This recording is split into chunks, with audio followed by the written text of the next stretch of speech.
On sale at Whole Foods. Good stuff. Good.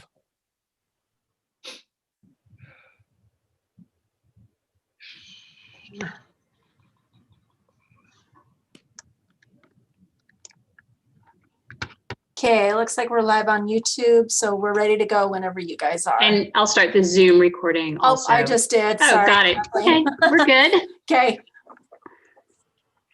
Okay, folks, this is the February 18th Planning Commission meeting for the town of Hideout. First, I'll start it by reading the determination letter. The Planning Commission Chair of the town of Hideout hereby determines that conducting a meeting with an anchor location presents a substantial risk to the health and safety of those who may be present. At the anchor location pursuant to Utah Code Section 52-4-207 subsection 4 and Hideout Town Ordinance 2020-03, the facts upon which this determination is based include the percent number of positive COVID-19 cases in Utah has been over 16.5% of those tested since January 29, 2021.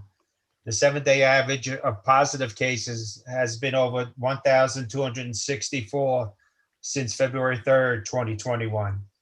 This meeting will not have a physical anchor location. All participants will connect remotely. All public meetings are available via YouTube, live stream on the Hideout Utah YouTube channel. Okay, and interested parties may join in by dialing in as follows.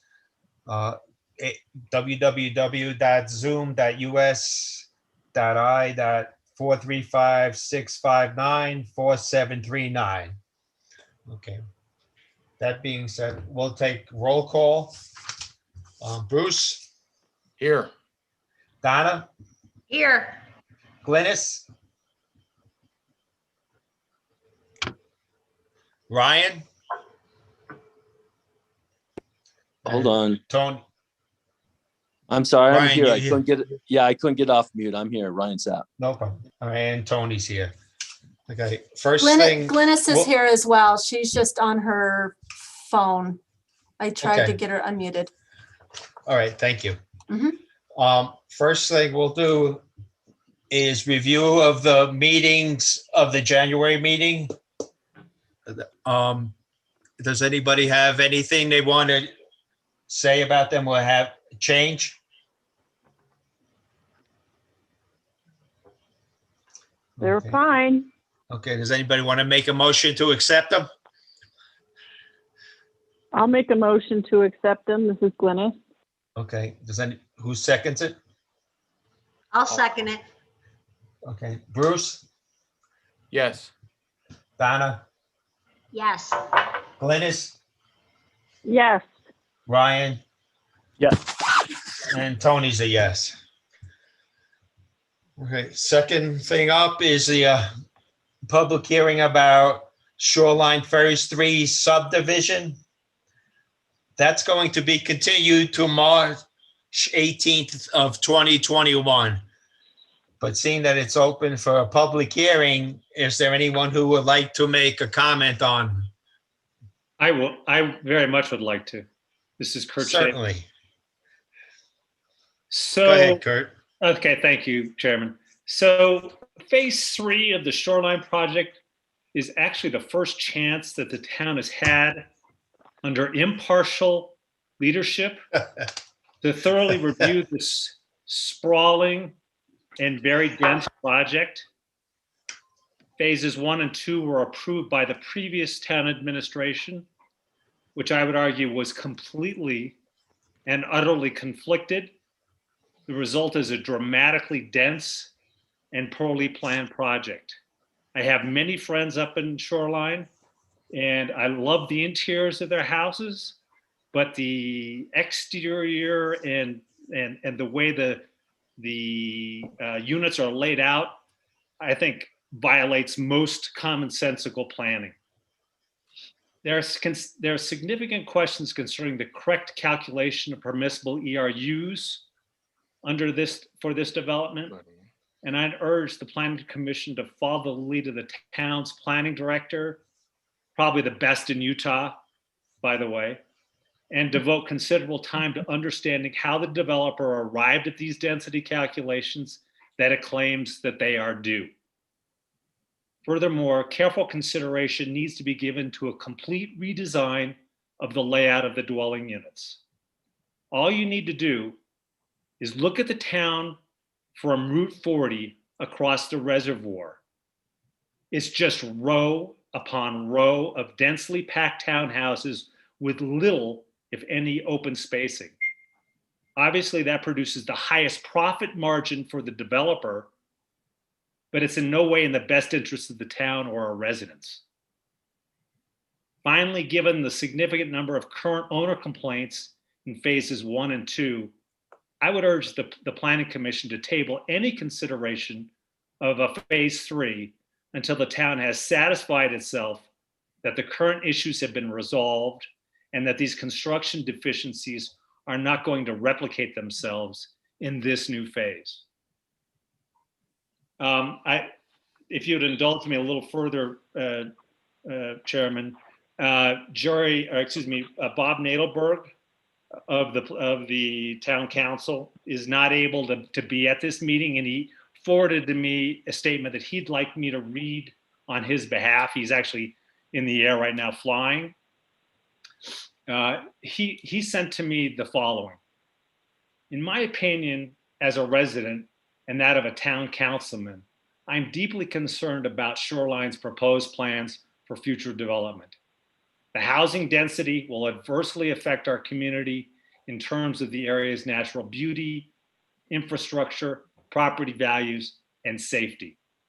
Had I been on the town council or planning commission at the time the Shoreline project was in the approval stages, I would have voted against it.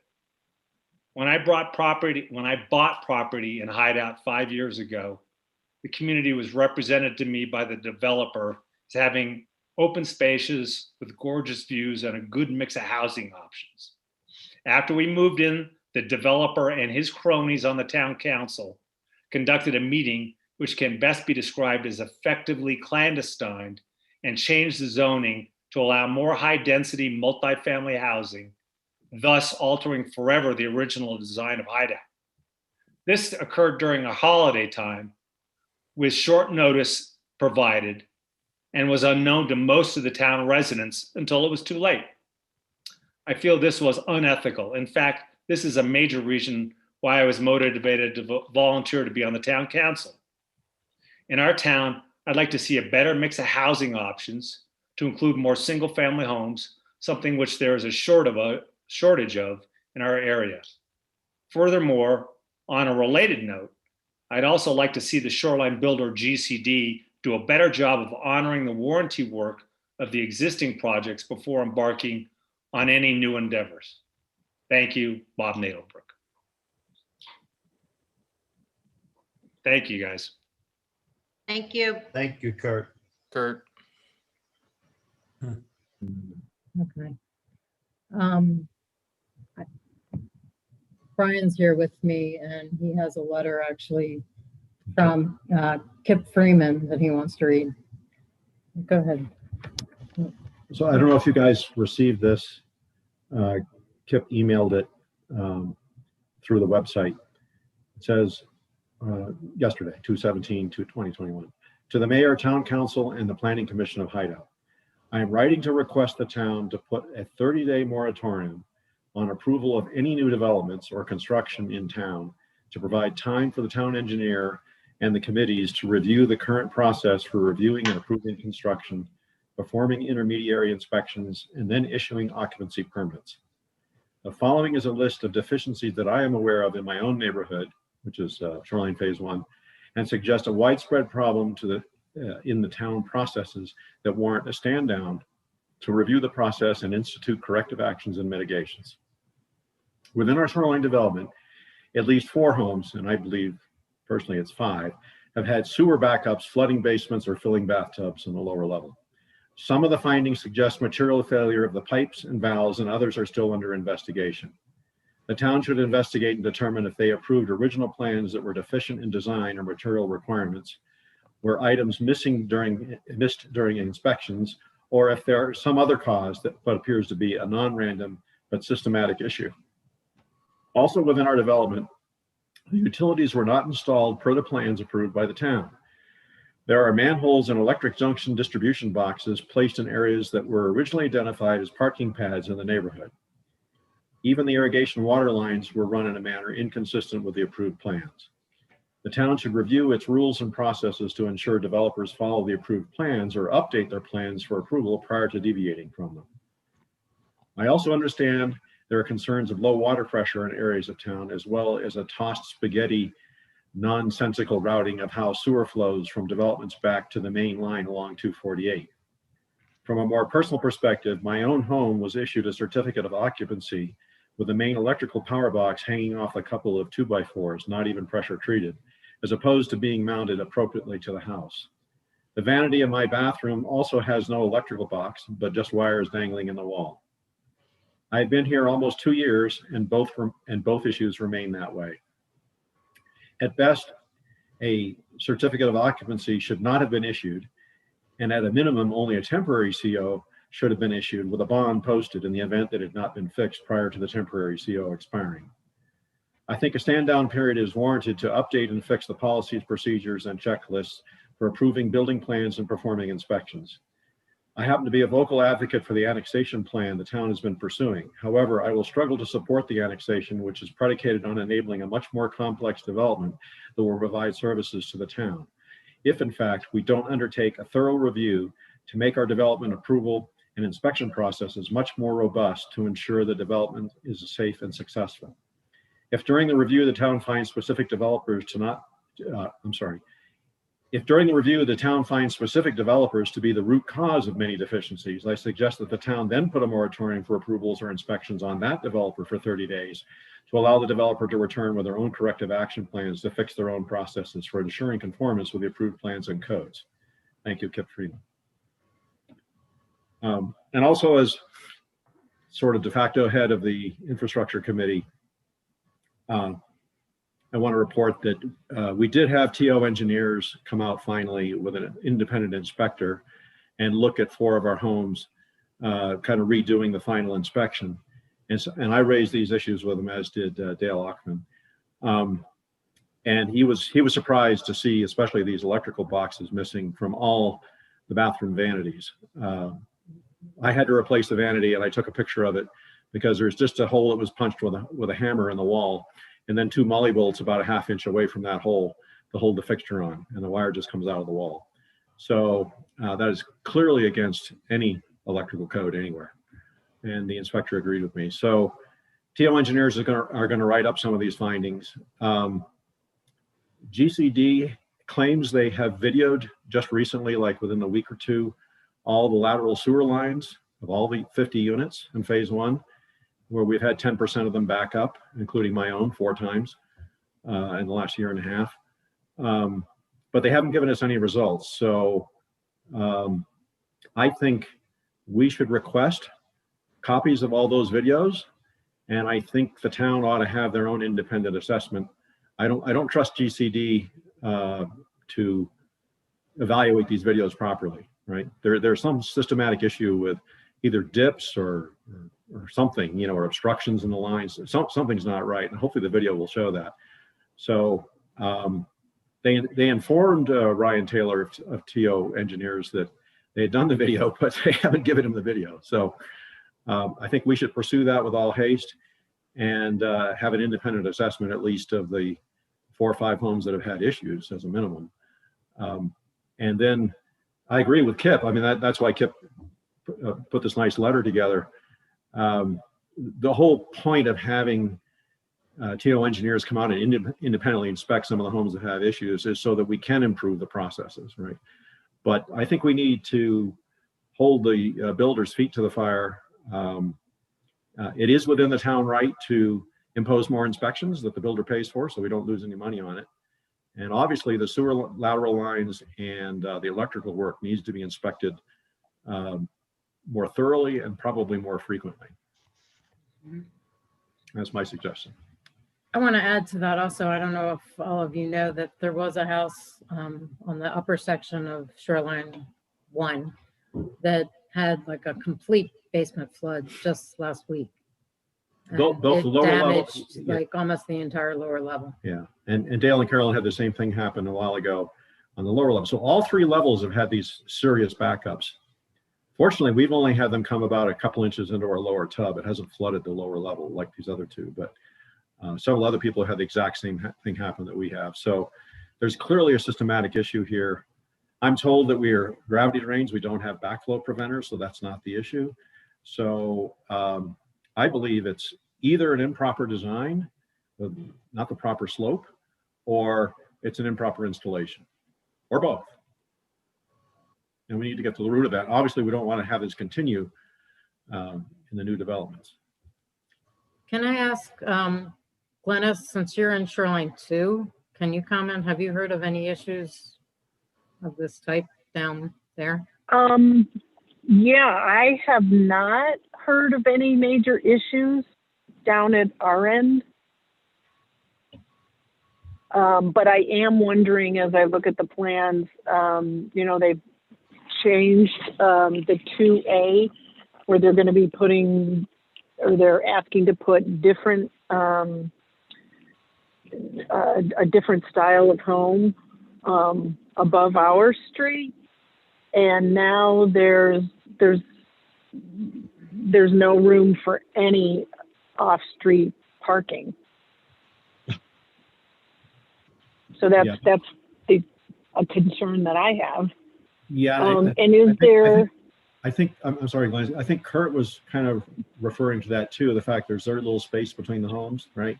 And that doesn't allow for parking. Right. Yes. Well, and the streets are so narrow. Does in the newer version of the ordinances, does it require wider roads? Well, it's 26 feet is now the town standard.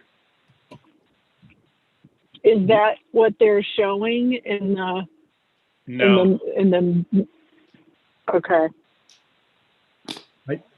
I think, don't we have wider spacing between homes as well in the new code? Yeah. Mm-hmm. So again, the question is, does Shoreline Phase 3 fall under those code regulations? Yeah, right. That was one of my questions. Does it fall under the new code or the old code?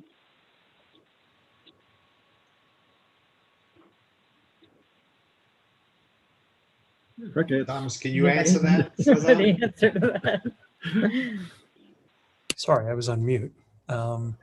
So from a zoning perspective, the setbacks will fall under the old code. Some of the building and development standards do apply as kind of an overlay, but the actual setbacks in zoning district, unfortunately, pursuant to this discussion, it falls under the old code. That's too bad. I'll just jump in and say from a legal perspective, that's right. I do agree that we should hold GCD's feet to the fire and not allow them approval for their next phases until they've taken care of their current phases. Yeah, but it's also it's further than that, right? It's also it's a discussion about density and permitted ERUs and who calculated it and is that right? And sort of, I think the bigger issue is how the Planning Commission leverages its position and its authority to try to recreate a better plan for the town that does not have us sort of knuckle under to a plan that was created under a conflicted administration that was designed solely for maximizing a profit and not with very little attention given to aesthetics or correct planning.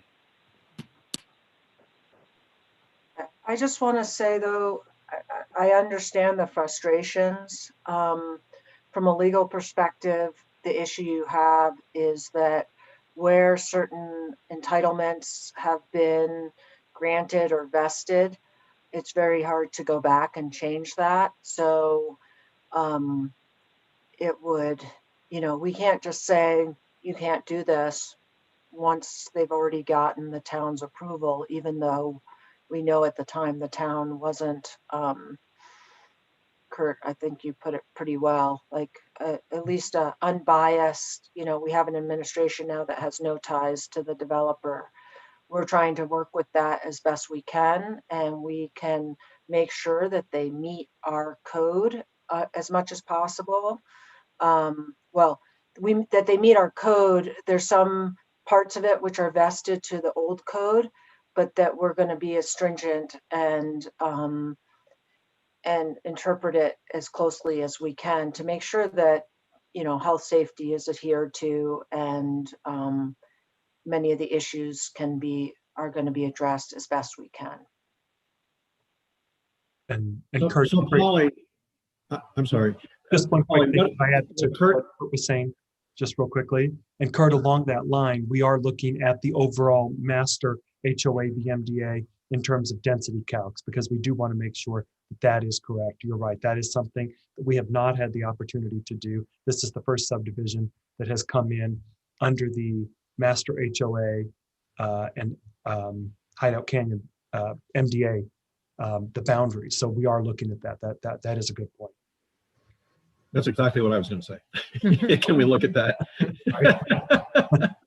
Great minds think alike. They do indeed. So yeah, I was kind of keying off what Kurt said, is if there's existing code that they must comply with, regardless of what's old or new, if we find that they're in violation of any of that, like the ERUs, that sounds like a good one to look at, then clearly we have cause to go back and say, well, yeah, you're not following the code, so you have to change it. And maybe that's a lever we can pull. Right? Hey, Polly, just on a health and safety issue, which you emphasized, given the structural problems in Shoreline 1 and 2, and I guess also some exterior problems that I understand, couldn't we, under a health and safety rubric, sort of stop any consideration of phase 3 until Shoreline 1 and 2 issues have been resolved satisfactorily?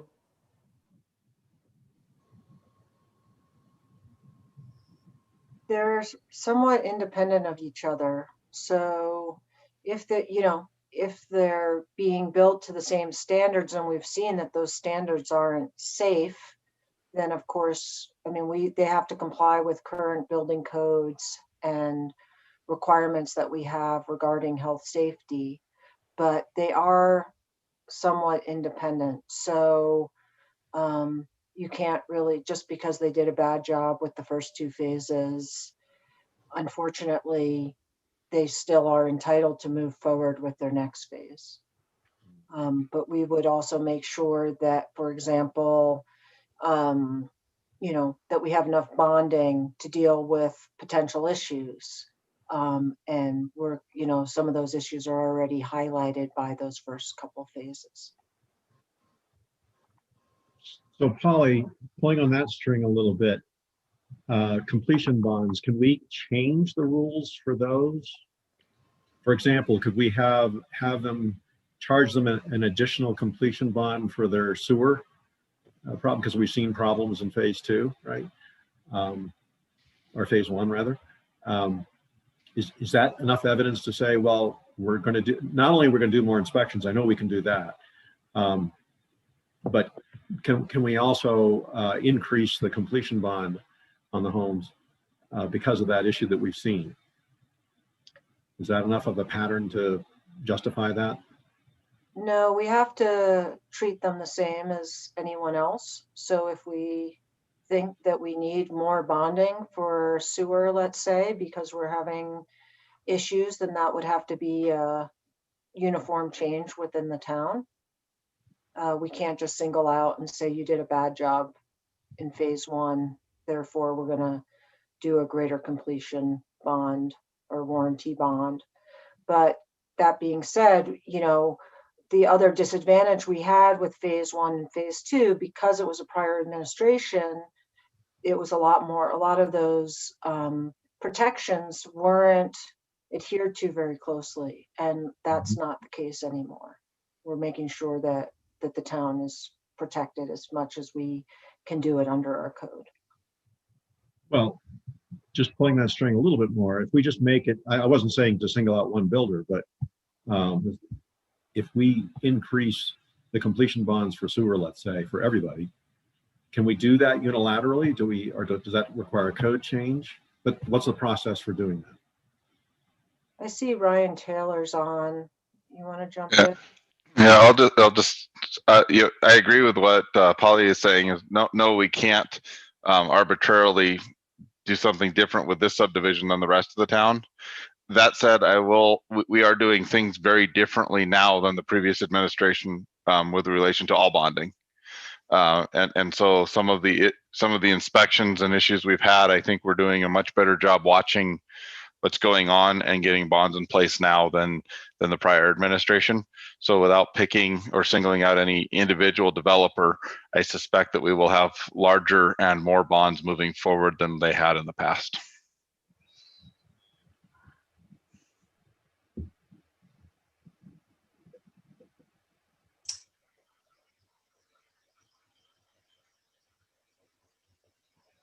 Yeah, another comment.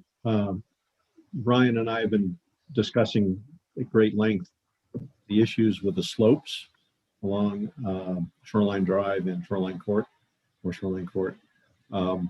We are pursuing ahead with getting independent estimates of what it would take to fix those. Several options. We're going to present that to GCD. We'll see where that goes. Right.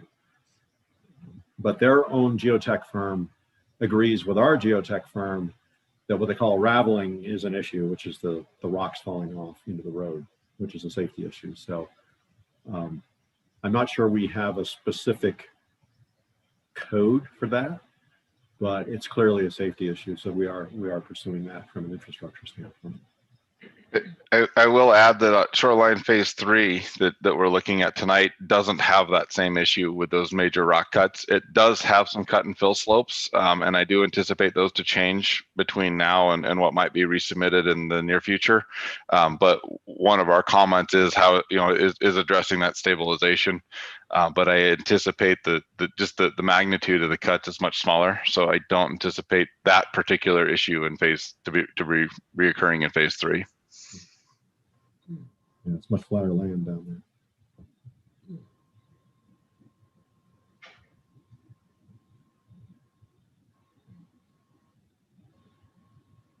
there.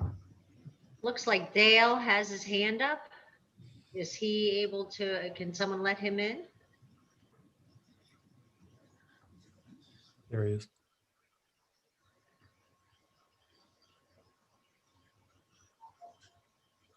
Hi, this is Dale Hman. Can you hear me? Yes. Yes, yes. Thank you very much. As a homeowner in Phase 1 that has experienced the trifecta of water infiltration from a entirely flooded basement with sewage 2 weeks after taking possession of the home, a roof that leaked for over a year, even after multiple attempts to repair the leaks, requiring mold remediation, and water infiltrating from the garage into the lower level bonus room for now going on 2 years.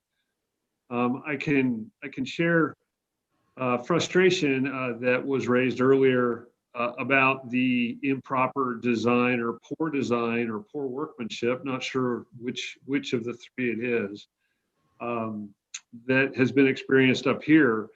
But down in the third section, I understand that much of that is going to be built on the fill dirt, the massive amount of fill dirt that's been put in.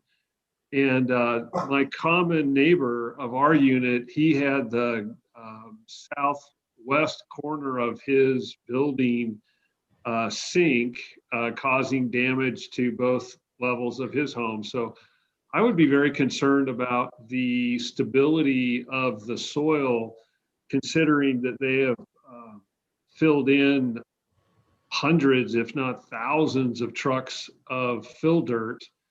In a conversation that I had with a previous building superintendent for GCD, I'd asked, where's all this going? And his comment was, well, we're getting started on it now because it needs to sit and settle for a minimum of 2 years. And if I understand correctly, the fill that's over there has been, put in mostly in the last 6 months. So I don't know how we judge the stability of the fill. The density issue that was raised earlier and the lack of open space, I can feel for the homeowners in phase 2 that have no parking, because in phase 1 we barely have any off-street parking as well. And as a homeowner here that loves Hideout, really appreciates the view. Kurt, your comment of, all we have to do is look across the water to the high density that's over there.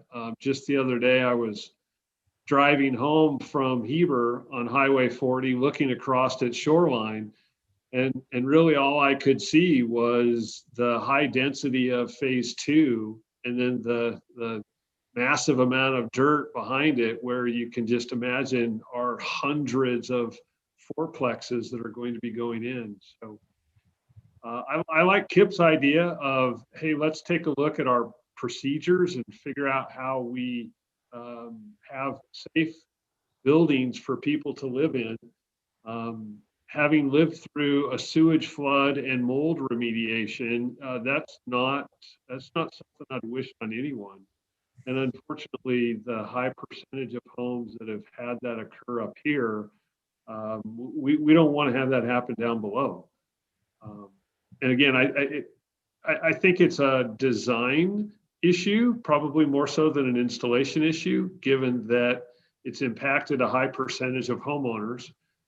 Even to this day, we still have sewage odor in our master bathroom, sink, and shower every single day, of which we've received little attention from anyone at GCD to, let alone attempt to rectify it, to even come and try and figure out what's going on. So I don't want to sound like a complaining homeowner.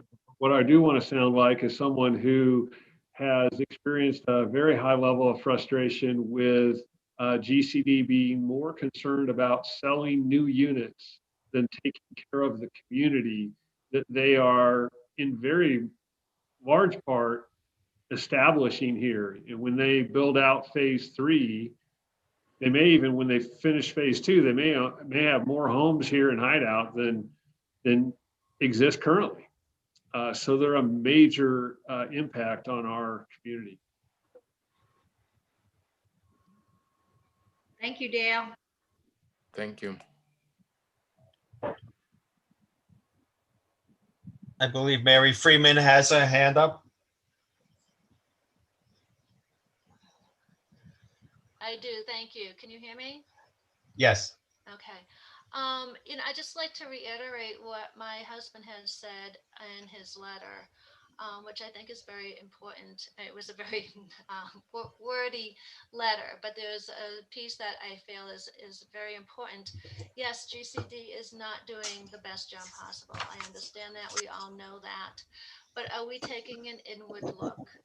Is the planning commission, is the town council, are we looking inward and saying, gee, we have problems with our own policies and procedures and how we are approving these changes, or changes happen and we don't do anything about them?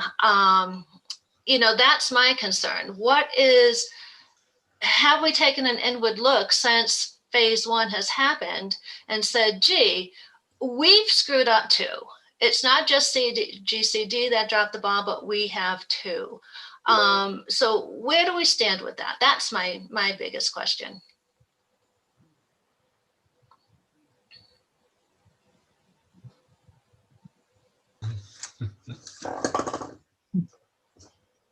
No answer. I guess Yeah. I'll speak from an engineering standpoint, which is only a small portion of your question.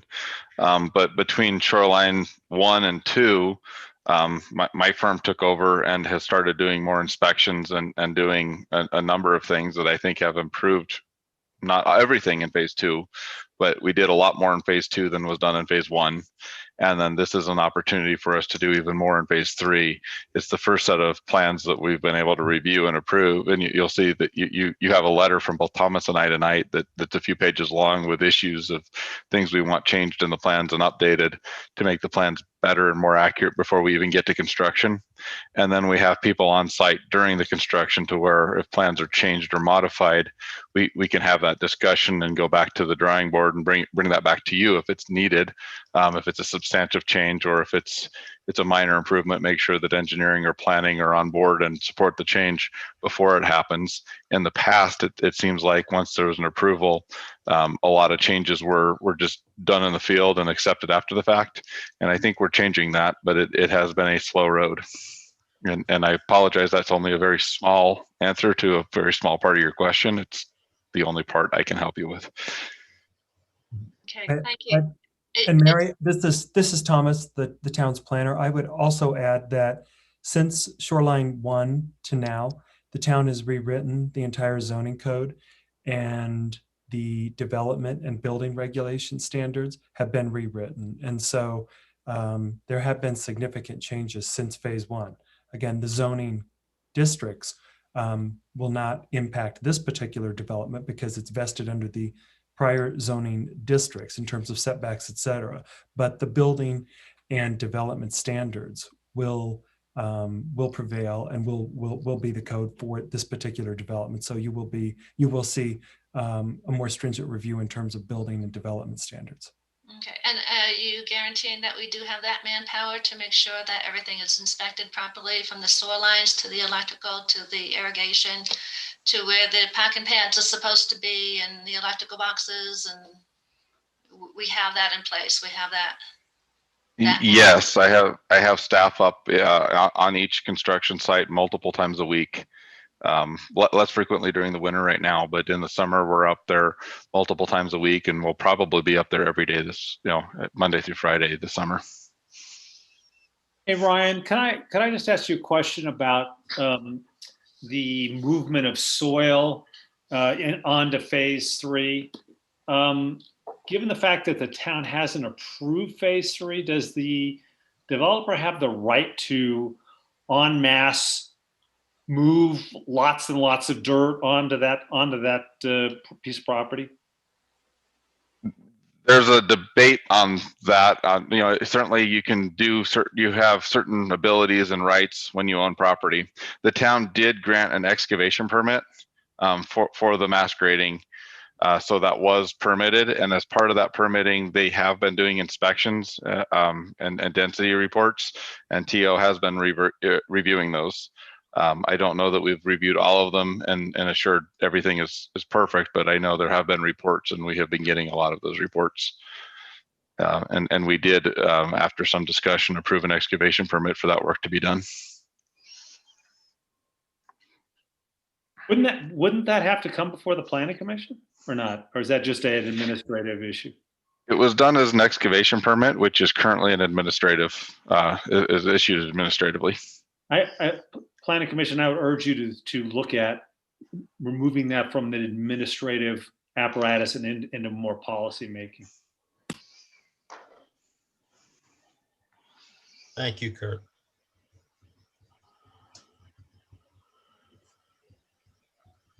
So I have a question for Ryan too, related to that. Is 2 years of settlement enough to compact the soil? I know where we came from in Maryland, where we get a lot more rain, the requirement was 7 years.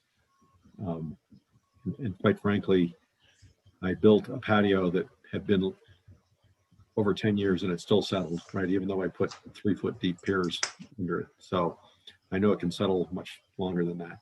Here we don't get much rain, which is usually what causes the settlement. I'm thinking 2 years doesn't make sense to me unless you compact each layer. And I did not see any serious compacting equipment down there. It depends on a number of factors, the type of soil and the compaction that was done, and as well as moisture, as you mentioned. And I really should refer to my geotechnical engineer to tell you whether or not it's adequate. I can tell you that our geotech will review all those reports of the compaction that was done or not done, along with additional geotech reports, test pits during the construction, and we'll evaluate that. I am not in a position to tell you that 6 months or 2 years or 10 years is adequate or not adequate. Yeah, but you guys are looking at that anyway as part of the approval process? It is definitely being looked at. I will say that with any new construction, settlement is always a possibility, but we are definitely looking at that and doing what we can. Okay.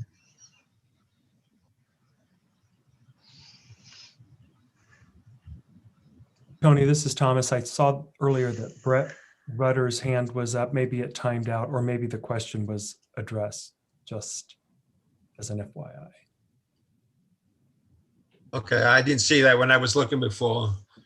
But if there's anybody else that's listening that would like to make a comment, please have your hand raised and we'll get to you. Brett, are you still there?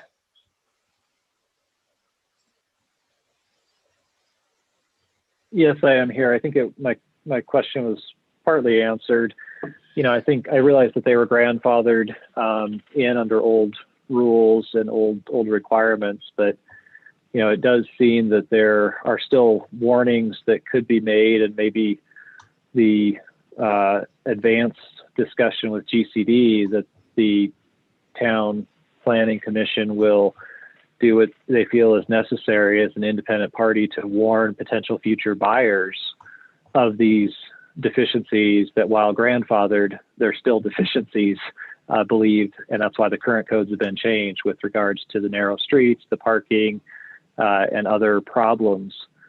That's being a advocate to protect potential future town residents, that I think the town is as part of what the town does, is serve its residents. And I think even that probably extends to future potential residents. It doesn't solve the problem of preventing them from being built, but it might help put some pressure to do things right and consider making some modifications on what they're planning to build, even though they technically don't have to with being grandfathered. But it may be a way to help apply some pressure to say, the town will post signs, we'll have discussions, we'll make sure that potential future buyers are aware of the difficulties they might encounter with some of the parking problems, the narrow streets, some of the compacted soils. It's other ways to maybe put some pressure to have them maybe adjust how they're doing things going forward.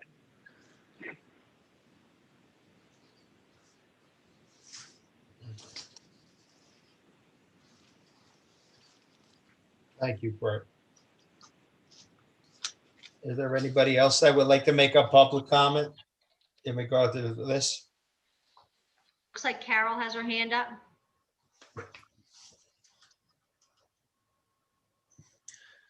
Carol, are you there? Yes, I am. I'd just like to make a comment that Hideout is a town that is currently trying to save and hopefully improve our reputation. And again, I'm going to go back to the fact that I realized that GCD got these approvals under a different administration. But I would hope that when they did the shoddy, defective construction that they did on Shoreline 1, that they would try to make amends and take care of that so that their reputation as well as the town's reputation improves. I just think it's a shame that they're a stain on Hideout. That's the way I look at it.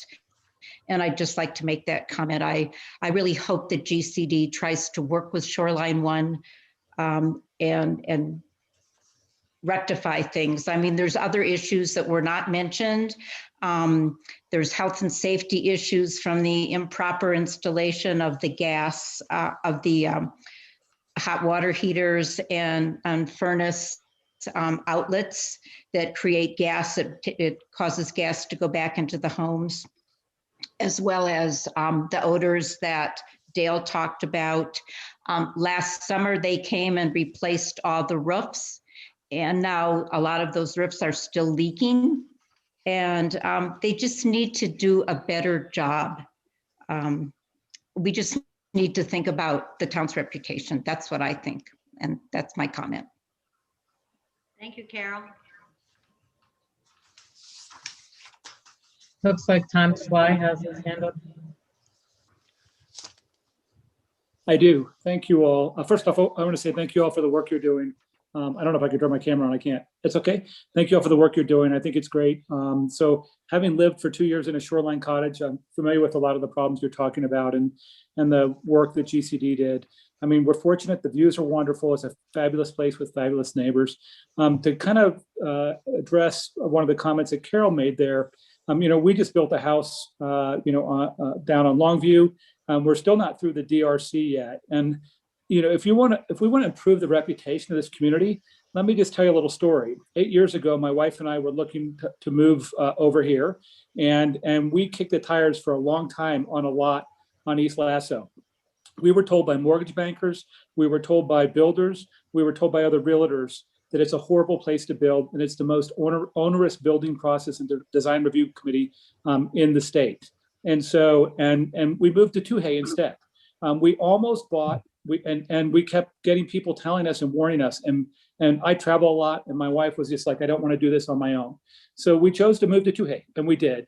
And somebody offered us a cash deal on our house over there, and we decided to move back over here. And we just said, what the heck, we're going to go for it. It took us almost 5 months to get our plans approved. Anywhere else, it would take 4 to 5 weeks, maybe 6 weeks. And so we have friends that built recently in Glenwild and in Promontory. That's what they experienced. I'm just telling you that we as a community need to fix this. Why is it that some lots down here on Longview sold for $150,000 recently when they originally like $249 or $289? You know why? Because everybody has been warned about what a horrible place it is to build because of the DRC. I have a friend in Cincinnati that wanted to buy a lot here. I turned him on to a lot, I think it was 71 or whatever it was, 69, 71 or whatever. He didn't want to work with Rich Fine. He wanted an independent realtor. 2 realtors told him, are you crazy? Do you really want to build in Hideout? Do you really know what that process is like? It takes years off your life. So one of my very good friends calls me and says, what the hell are you doing? Why would you recommend that? So anyway, so I just want, and then all of a sudden, now we as a community are going back and forth with this idea of the annexation and being additional, single and multifamily units there. And I'm thinking to myself, would anybody that would ever buy one of those lots ever have any idea of the hell they're going to go through in order to build a house here? I'm just saying this community needs to fix that. If we want to fix our reputation, we need to fix that. That's what I'm saying. So, thank you all. Thanks. Thank Just you, Thomas. for the Planning Commission's edification, I'm sure you're aware the DRC that Tom is referencing is the HOA DRC. It's not through the town. It's actually the master HOA DRC. Right. And Thomas, I don't know, I hope you realize that nobody in the town or the council or the planning commission has nothing to do with that. That's strictly the HOA. But We have no control over that. Mm-hmm. But for future developments, there'll be DRCs that will probably consist of a planning commissioner and a town council, as well as Thomas. We're working on Deer Springs right now. So it'll be a different process going forward. The problem is, and I hear everybody's frustration and I understand it. I think as a planning commission, I feel we're very frustrated oftentimes because our hands are tied with all these agreements that have been done years in the past with prior administrations. So we're doing what we can do. We hear your frustrations, and we'll certainly take that into consideration as we consider the phase 3 or shoreline phase 3. But that's the only one that we can really address as a planning commission right now. Yep. And I think that's great. And I do think, though, that beyond planning commission, beyond this formal organization, we as community members we really need to think about this. And so, because you know, as Carol said, you know, our reputation is tarnished, and that's a reputation that goes far beyond the annexation. One other thing I wanted to bring up after I made my statement: when we built on Longview, we were handed plans for where our water and sewer line were by Travis and Kent, our builder was, and they were the actual engineering plans, not the as-builds. I didn't even know what an as-build was before we went through this. Our excavator dug for 3.5 weeks. Well, it was probably after maybe 2.5 weeks, maybe a little longer than that. And I finally sent Rich Fine a note and said, WTF? I mean, there's not a water line on our property. We dug 34 feet from where they told us. And so finally he said, let me get to the engineer, that apparently Bob Martino had taken this stuff, these plans, and we got what are called as-builds. And the as-builds were completely accurate. Our water line is 10.8 feet on our neighbor's lot. The only good news is that their sewer line is on our lot.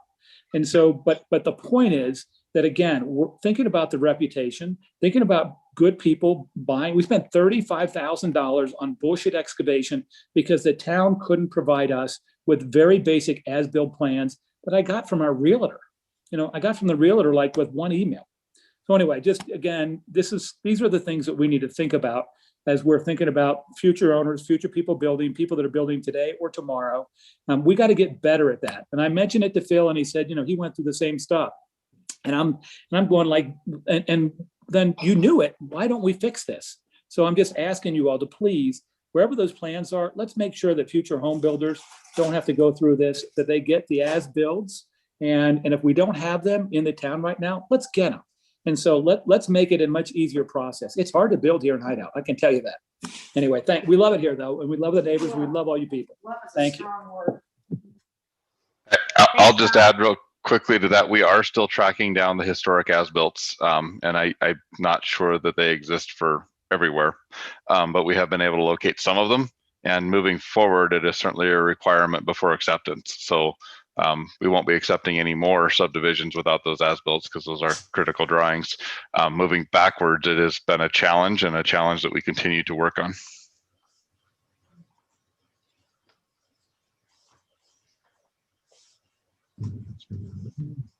Sarah's got her hand up. Sarah, go ahead, please. Hi, this is Larry Goldkind, Sarah's other half. We've owned a home in Hideout for maybe 5 years now, and we're still happy we're there, even with our own aggravations added to what we've heard other people experiencing. I think that to make this conversation, I guess, productive is to identify what, if anything, are legal options to address phase 3 of Shoreline and the other issues that people have brought up, because probably everybody on this call knows there's a very onerous master development plan that we are legally constrained by. And I think to be productive, we need to know what of the innumerable issues that have been mentioned here, and probably others that haven't, would represent a basis to defend legally against allowing phase 3 to go forward in a way that the town planning commission and then the council believes it should. If it turns out there's no point in pursuing time and effort and frustration talking about things if we literally have no recourse. It's hard for me to imagine that some of the things that have been mentioned here couldn't form the basis of a defense if it's a lawsuit from the developer, or a claim if it goes in the direction of the town's claim against the developer. And so I guess our town lawyer, and if there's any value in getting second opinion or additional opinion, to enumerate the types of items that would have some legal basis.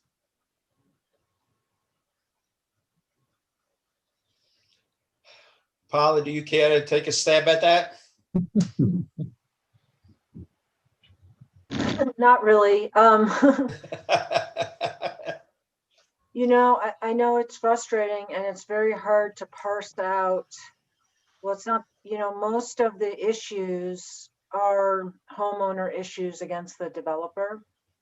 And so, you know, the town has been taking steps to make sure that, you know, prior inspections were done at a level, an expected level, a professional level, to make sure that the homes have met them. And the town did give certificates of occupancy to the homes. So I don't, you know, at this point, I don't see an evidence that would cause the town to have any cause of action against the developer. That's not saying that the homeowners and the HOA couldn't bring an action against the developer, but you would need to consult with your own attorney or attorneys about that.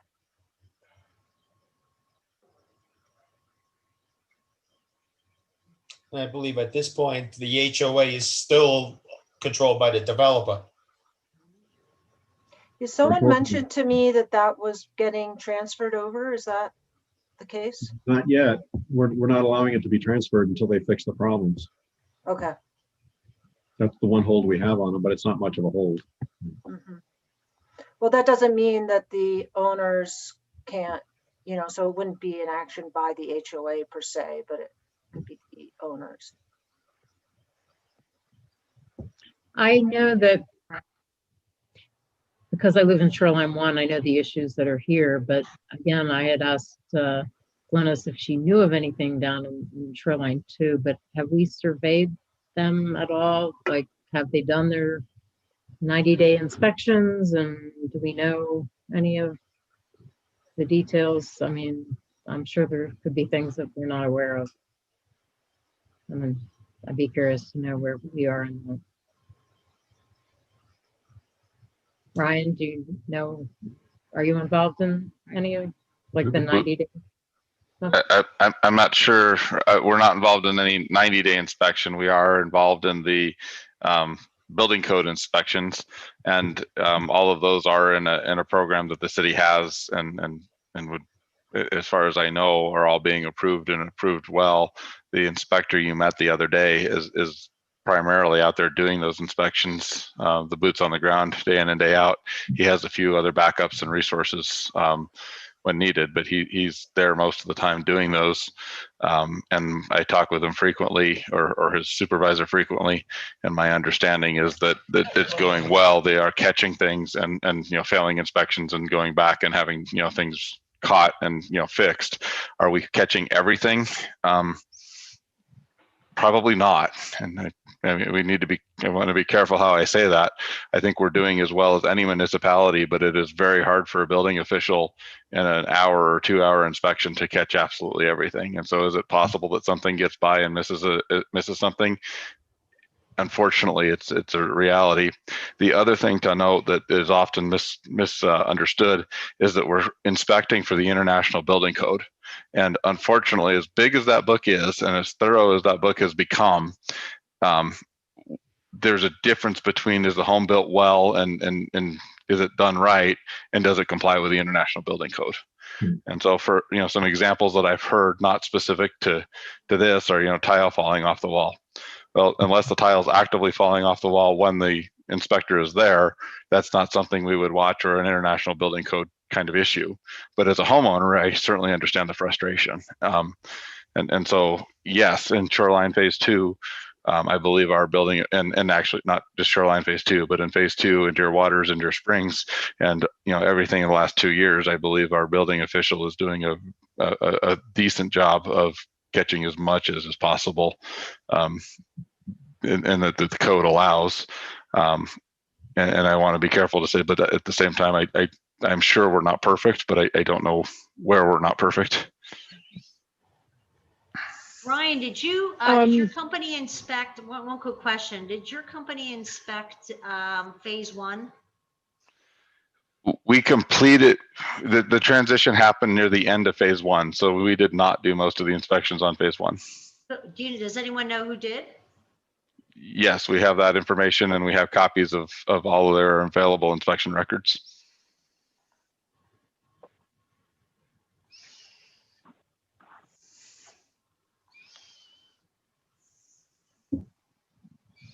And I'll just say we had a punch list from our 90-day inspection of maybe 10 items. They were all pretty minor. And I think there's still 2 outstanding. And 1 we can't do until the spring. So like I said, they're very minor and they were all taken care of. So I really can't complain. You know, I really feel there's got to be somehow, some way. I guess the only way would be to go through a legal process, as Polly had suggested. You know, to get our warranties completed. You know, I just had another leak in my ceiling, 2 weeks ago. Had one 3 months after we moved in, and had another one just now with water dripping through my light fixture that was just hung a few months ago. So, the roofing issue is still not fixed. And I feel for the people with the sewer problem.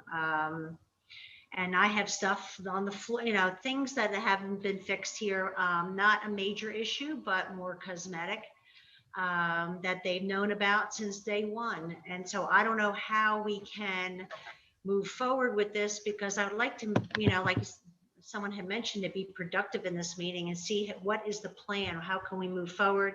And if the only way is, a legal class action lawsuit, that might be something to entertain. I don't know what anybody else feels about that.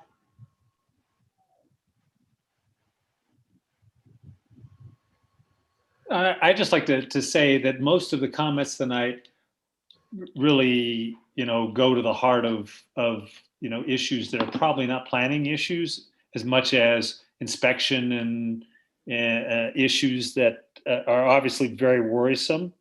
I'd just like to redirect the conversation and to get the Planning Commission to think about this as GCD finally comes back before you, whenever they do, I guess March or whenever, that all of these, although, we're talking about, well, the law doesn't allow us, I think we have to be strategic here. And I would urge you all to think about using all of the things that we heard tonight to try to come up with a solution to force GCD to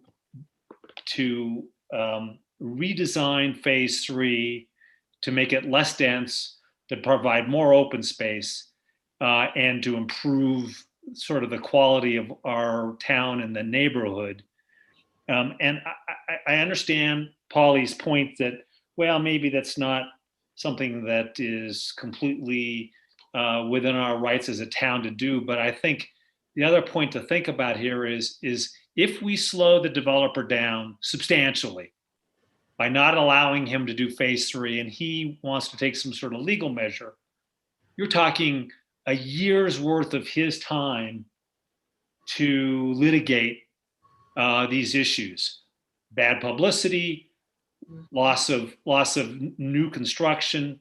Those are all issues that he'll have to take into his his equation for, is it better for me just to go ahead and fix these issues and to redo phase 3, or am I wanting to fight with the town for a year to prove my point? And so I think to Larry's point, I think we need to be strategic, but I think there's a way for us to use all of the issues we've talked about tonight to leverage for a better plan and to fix the issues in phase 1 if there's not in phase 2 as well. So maybe it's not particularly, we're not on dramatically solid legal ground, but I think there's enough pain that we can visit on GCD to bring him back to the table to do the right thing, both from a construction standpoint and from a design standpoint.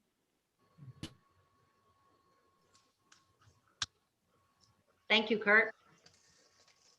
Yeah, my perspective, and I think everybody for their input. I think we have a lot to think about in this next review with GCD or with phase 3.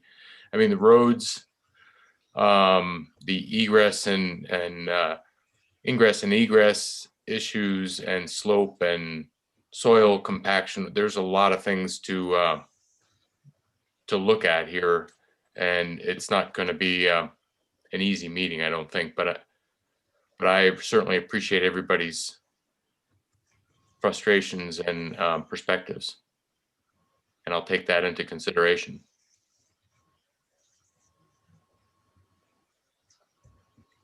I will too. Does anybody else have Me any too. public comment in regard to the shoreline phase 3? If not, then we'll close the public hearing part and move on to the next agenda item. Okay, Bruce, this is the recommendation of the Dark Skies. Do you want to take the lead on this, seeing that it's yours and Ryan's? Sure. Let me bring up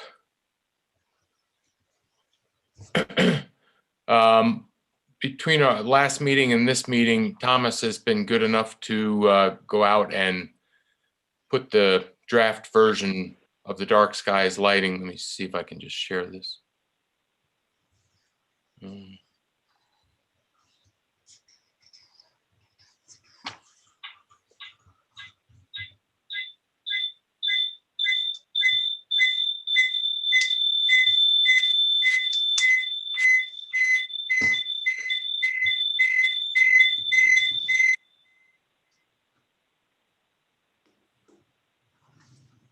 Okay, can you folks see the Dark Skies Yeah. Yes. document? Yep. Okay, so this is the new version. It's got the ordinance type nomenclature. So 10.16 is where it would fit. There have been some comments, and so I'd like to take you through some of those, and then we'll go back, and if anybody else has any other comments or changes they'd like to make, just let me know and we'll address those. So nothing's changed in the purpose, except down here in item 4, the mayor made a point when he reviewed it that how are we going to support Dark Skies? Do we really need any events? We had in here that we would do an annual event. I went back and I checked the Dark Skies application requirements, and in their requirements, they actually require 2 meetings a year, not 2 meetings, but 2 educational activities. So I think one of the things we have to discuss and decide is, first, do we need to do anything in this regard? If we don't, then we won't be able to get a Dark Skies certification at any point. So my perspective is I think we need to put in 2 meetings or 2 educational events annually. We'll have to figure out how to do those, and that'll, as it says in here, we can create a club or a committee. We can ask even the education community, the schools, to put something on, and we can probably do some flyers. And we can maybe even get the Hideout Herald to publish something on a regular basis in regards to Dark Skies and requirements and what we should be doing about it. Any feedback on this one? I'm with you. This is Ryan Sapp. I'm with you, Bruce. If we're going this far, we may as well meet the requirements for the dark sky certification. So to me, that makes sense. Partnering with someone like Park City High School, I think, is a fantastic idea. Or, figuring out a system of how we're going to hold these biannual meetings is a good idea also. Anybody I else? have a question. Yeah. I'm echoing for some reason. My question, and I sent this in as a suggestion. I know in where we moved from, we had a Parks and Recreation department, and underneath that they had events. They took care of all the parks. They, scheduled, because there were soccer fields and baseball fields and that kind of thing. They scheduled those. Is there, who's in charge of the golf course? And could that be under a, like, Parks and Rec that might plan events like That's the privately Night owned by Skies? the master developer. Yeah. Oh, right now the okay. golf course is privately owned. It's not part of the town. Oh, okay, I didn't know that. But you raise a good point. Let's go one step back in that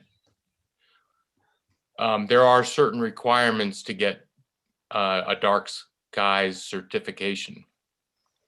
The process itself can take 1 to 3 years. I think this is really the first step, is to create this lighting ordinance. But there's an application process and there's multiple steps in doing that. And there are timelines when you have to complete certain parts of, getting the town into compliance. It doesn't have to be all done today just to apply for your certification. If the annexation was to happen, over the next 5 years, probably would actually be taking longer, but we might even have a school. So that, again, would be a point of people that might be able to help us with educating the community on dark skies. Just food for thought. Who knows whether that will actually happen or not, but it's possible. Good idea. And Bruce, I would also add that I know that the University of Utah would likely be willing to do some presentations and or work. I know the School of Planning, I teach there. I know that there's a number of students in doing their grad work with regard to dark skies, sustainability, et cetera. So I think we could get 2 per year pretty easily. And I agree. If that helps with certification, we should aim for that. And that's probably a better option. I like that.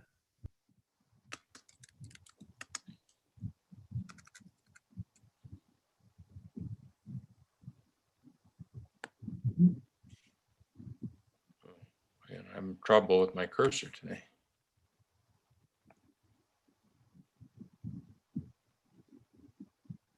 Well, it sounds like we all agree that we should all have that in 2 educational events. That's what I'm hearing. Yep. I think Phil just didn't want to lead them. That was his big issue, right? And I don't blame him. Like, he's gonna run this. It's a big deal. Okay, the next comment. I also, between the last time you saw this and now, I've also added in some examples of shielded light fixtures, what qualify, and what doesn't. Also, I added a diagram in here that shows fully cut off fixtures, where it shows how the light shines down and not up. In case any of you haven't gone out and looked at the document. So the next comment down it has to do with EMS signs. The mayor made a point and Thomas is saying here as well, that do we really need EMS signs? Should we allow EMS signs? Again, electronic messaging system signs are things that you see typically around the highways.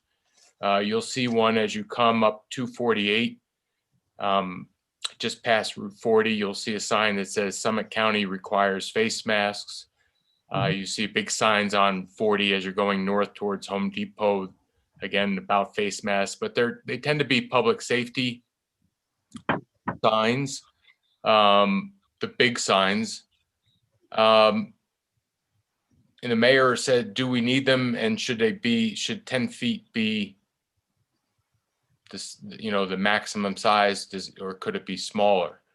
In talking with Thomas, I think we should allow this for public safety, but I think we should also put in a bullet here that says they should not be used for commercial use or private use. So if we do have a town center built or any commercial things built in town in the future, we don't want restaurants to be putting a electronic scrolling message, as a advertisement kind of thing. At least that's my view. I'll take anybody else's comment. That sounds reasonable. Yep, me too. I think that's another good idea there, Bruce. Okay, so let's see Thomas, any comments? So where I should put this under electronic? Should I create an 8 here, or put something in up at the very top? I would probably put it in as the new number 1, just so that it's clear. EMS are not permitted for private or commercial use. I can clean this up for you, Bruce, afterward. Yeah, I'll just put it in and then I'll go back and clean it up.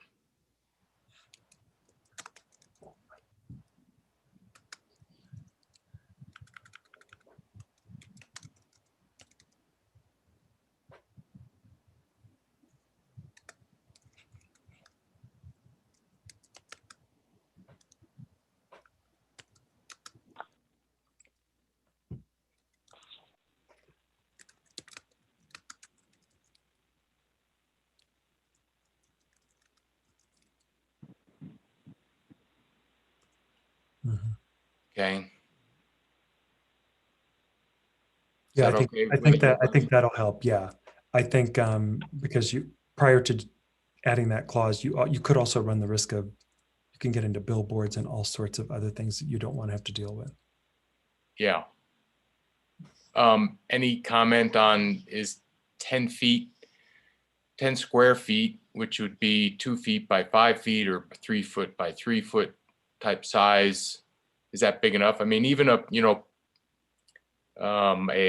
speed limit sign where if we wanted to put, your speed limit is 25 miles an hour and you're currently doing 35 miles an hour. Those signs are probably less than 10 square feet. My feeling real quick is, since it would be for public safety use, which would not be necessarily a permanent sign, that 10 feet's probably not enough if you're trying to get a message out public safety wise. It's probably not enough. Does it need to be as big as the sign that the county or whoever's using? Probably not. I'm going to say that that's more like almost like 6 by 10 or something like that, probably more like 60 to 80 square feet. But 2 by 5 is a pretty small size to put some kind of message on there other than your speed limit. That's about all you could probably put. Yeah.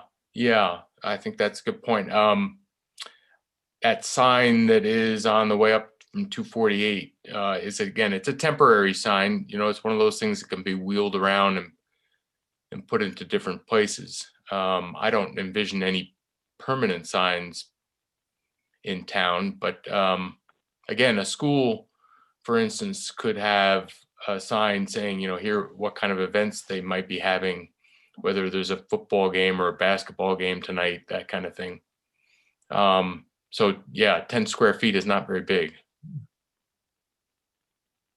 So if we make decisions on this, can we revisit this and change this down the road as we have more commercial within the town? Absolutely. Yeah. And don't forget, this is gonna go to the planning commission, to the town council, and they could revise it also.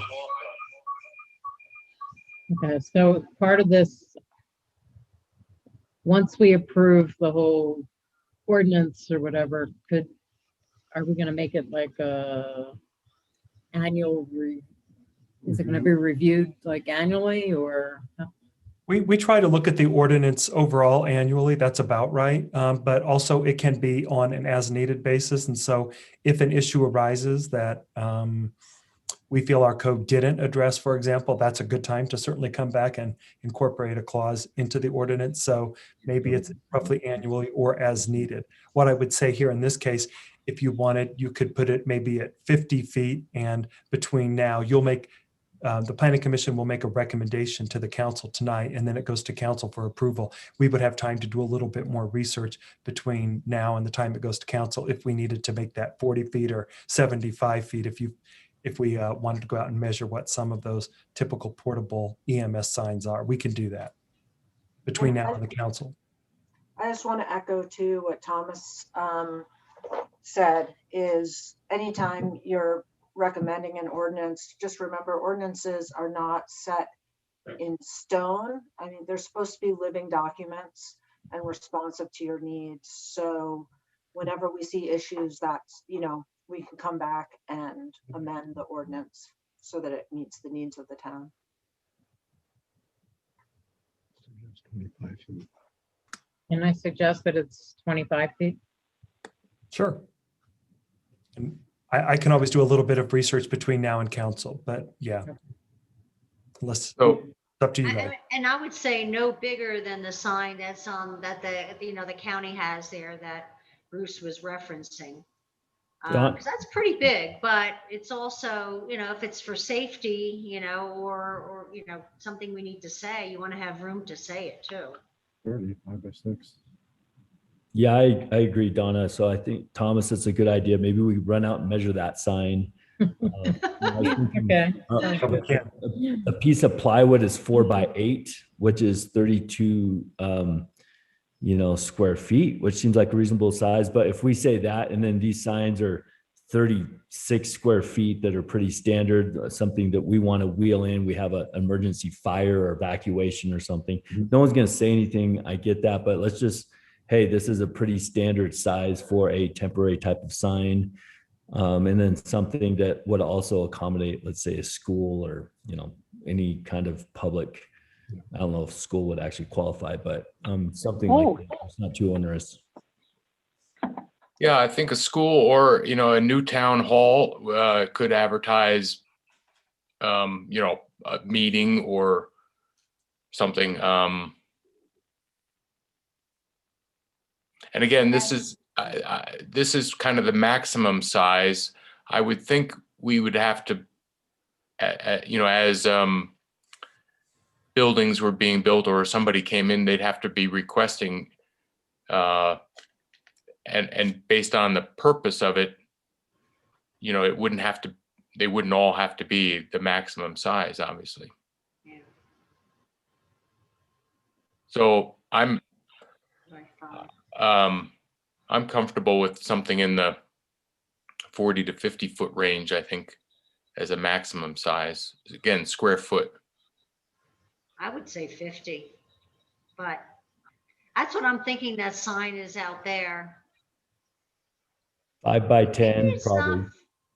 Maybe 40. Why don't we just why don't we just say that that's what it's going to be, the size of the signs that we see out there right now, and then we'll fill it in after we measure it. I'll loan you a tape measure. Okay. So run out there right now. Who's closest? We only drive by it 10 times a day. My tape measure. I'll do a measurement. All right, we'll put a placeholder of 50 square feet in here for now. Yeah, because if it's 5 by 10, That's pretty big, yeah. Big sign. Okay.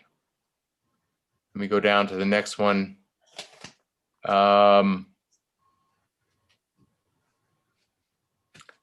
The lighting in commercial parking lots must be turned down by at least 75% of all light fixtures or 75% of total light emitted 2 hours after closing time in the evening, or from 10 p.m. to 6 a.m., whichever is most restrictive.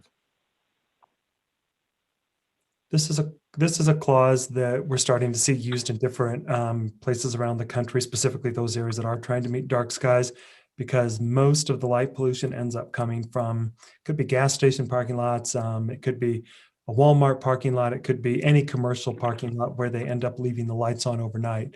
What we're starting to see is that those facilities that close at night are now shutting down the lights toward the back end of the lot, keeping those toward the front end of the lot open if they need it, if they feel like they need them for safety, et cetera. So it's not a 100% light shutdown, but it's 75% of light. Could be fixtures, or it could be simply dimming all of the lights. There's two ways of doing that. So my question to you then is, if they can operate at 25% of wattage, do they need as much wattage as they would be using?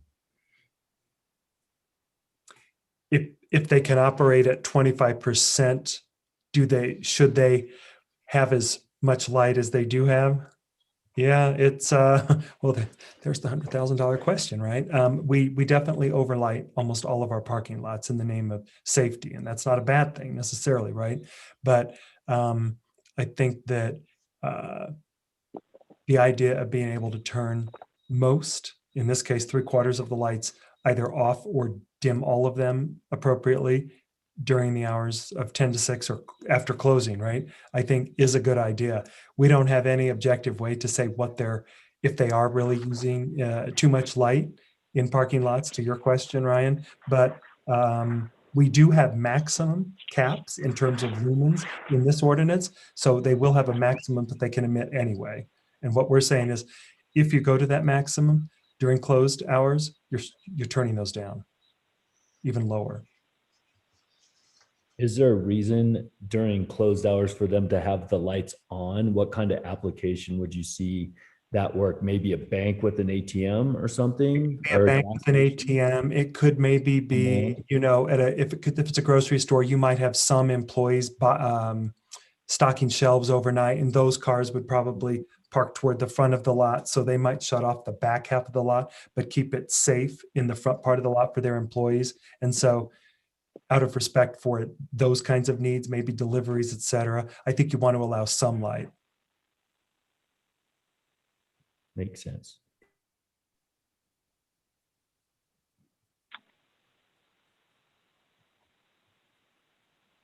So anybody else have a comment on this, or can we close this off and leave this in here?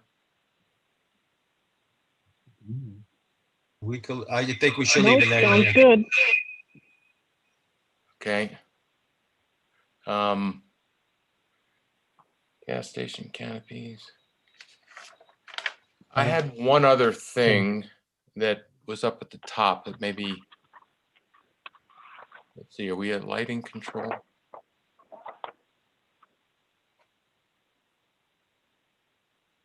Oh, no. Okay, yeah, here's my one. Okay. So the next one is,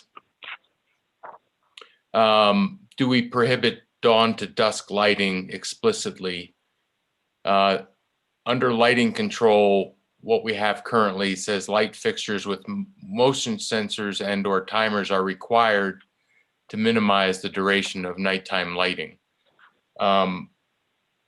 Again, one of the things the mayor pointed out was to eliminate dusk to dawn specifically. I think it's a good idea.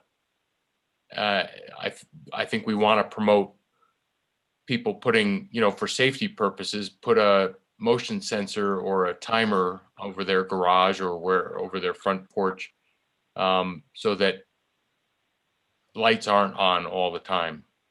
Some people leave them on for safety purposes. They don't know what time they're going to get home at night, and they leave them on all night. So my proposal would be to change this bullet and start it off with lighting is prohibited. Outdoor lighting is prohibited to be on from dusk to dawn, and then follow with light fixtures with motion sensors and or timers, with the current statement that we have here. And Bruce, for clarification, I think what this is speaking to is residential lighting, right? Say it could be outdoor lighting, garage lighting, that kind of lighting, right? That's kind of what I was thinking of. Yes. So should we make it specifically for residential? I don't think you have to, but I just think that it's worth noting that it would apply. So I think what you would be, in essence, saying is that future building permits that come in, we're going to require sensors on your lighting fixtures. I think is what you're saying here indirectly, right? And Yes. that we're telling you that you're going to need to use them, right? Bruce, is that required in the dark sky ordinance as far as you can tell? No, I haven't come across that specifically. They certainly want people to use motion sensors and timers and not leave lights on. If you leave a light on that is fully shielded, then you're still complying with dark skies. Maybe we shouldn't make it a requirement, but a suggestion. Or that you have the lights going down. So I'm a little torn on it. So in the case that, let's say you have some guests coming over at 7 o'clock at night, in the winter, it's dark at 5, you'd want to turn the lights on, and they're a little late or something, then they would not be on kind of as they walk up, but then they would turn on. I totally agree. We do not want lights on all night. I'm just trying to think of instances where mandatory motion sensors might like not be the best option for something like that.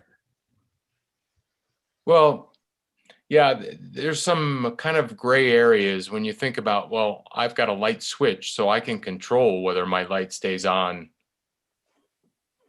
overnight or not. If I'm mistaken, let me know, but I drive through Shoreline every once in a while, pretty rarely at night. But it seems like those lights are on all the time. The outside lights by the garage are on all the time. They are. And Bruce, those lights are on sensors. It's the same as at Rustler here. They automatically go on when it's dark in a certain level, and then they shut off when the sun comes up. Ah, okay. Yeah, I think that's the way ours are as well. Does it make more sense to have, let's say, the lights? Okay, so a sensor comes on and it's on all night. That seems a little useless. It seems like, hey, from, I don't know, midnight to 6, like, why do we need lights on, kind of, so to speak, versus a motion sensors? So I agree, Bruce. It's kind of a gray area. I'm not sure what best way to attack it. But maybe we say something like you want to minimize the time and the light that's on. I don't know quite how to say that, not looking at the words, but. It kind of says that because they're required to minimize the duration of nighttime lighting. Yeah.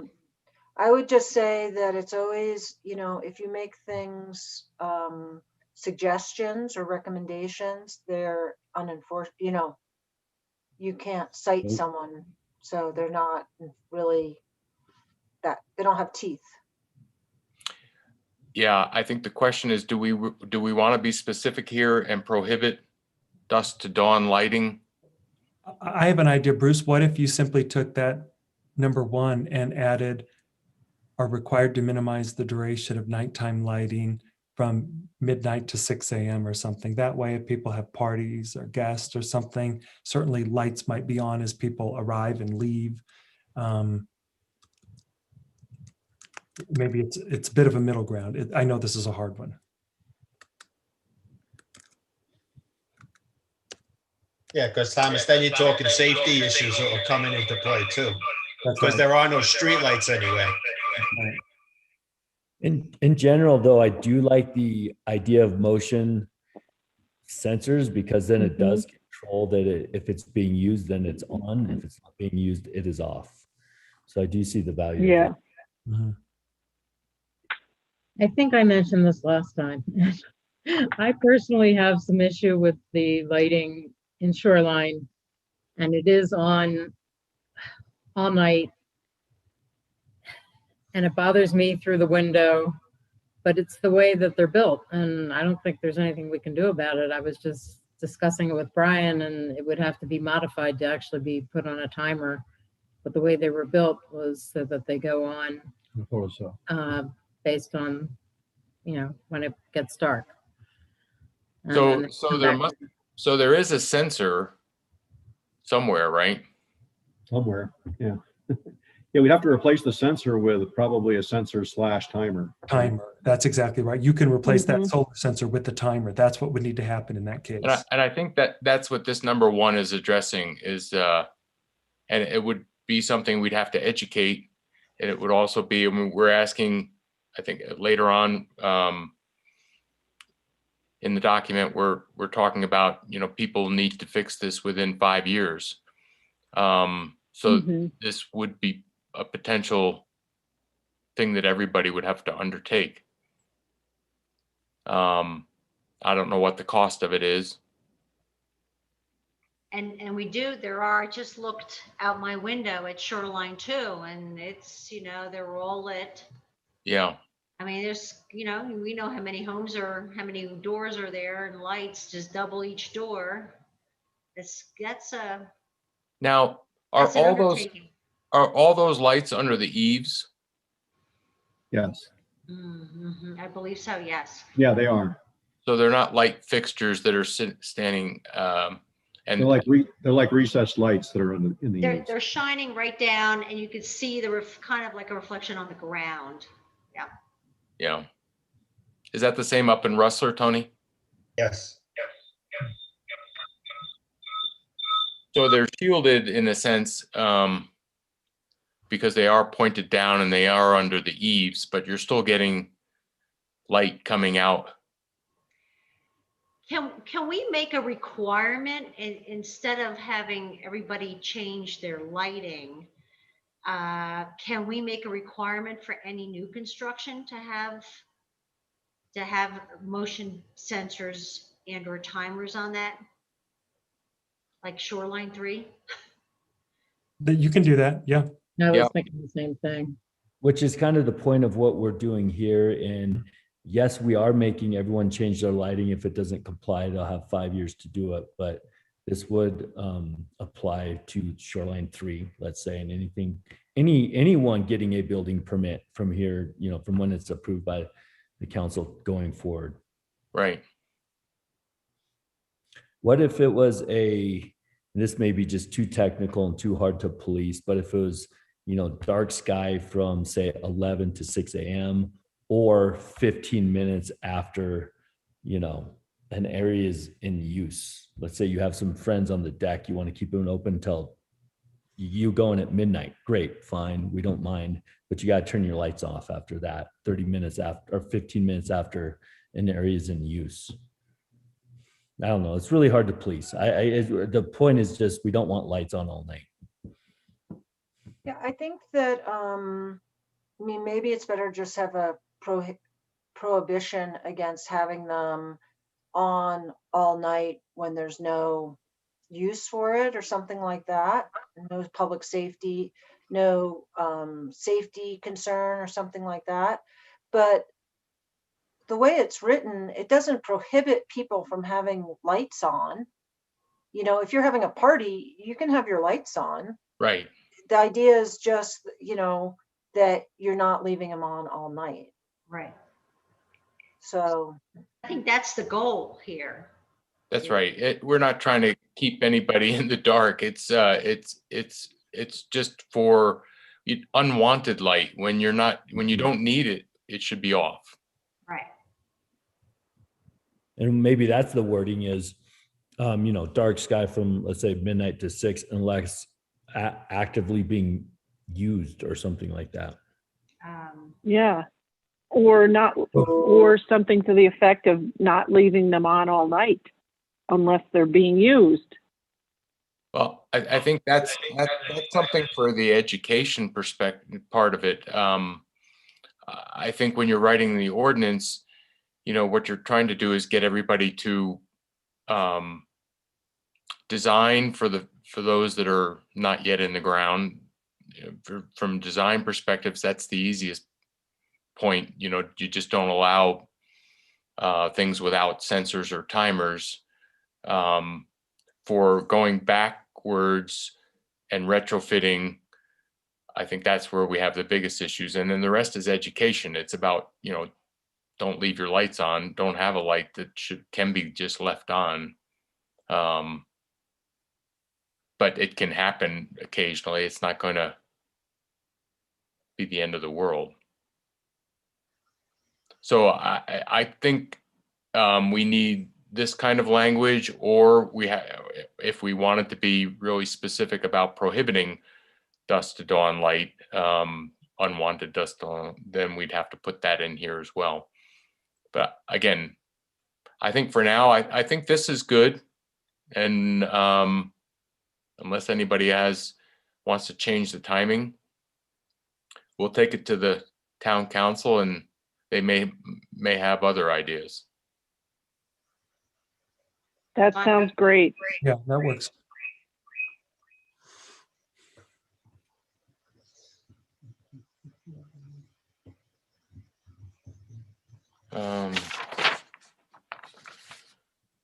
I think the last one, this was another one.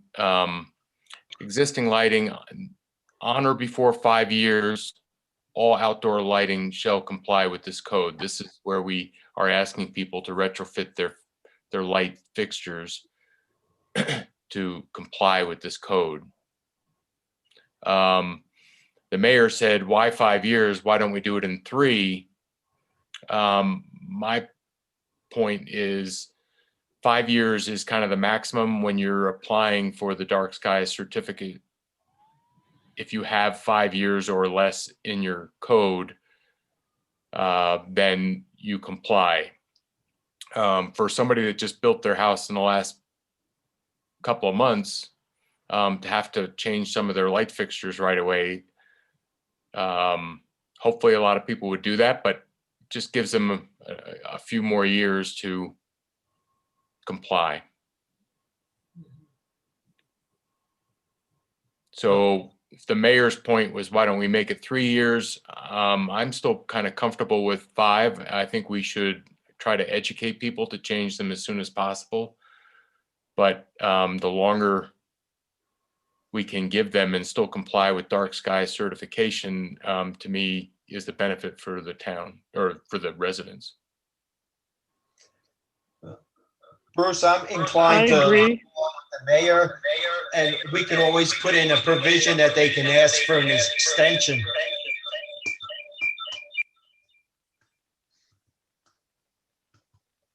Okay, so Tony, you're saying put in 3 years and They And can then- petition the town council for an extension if needed.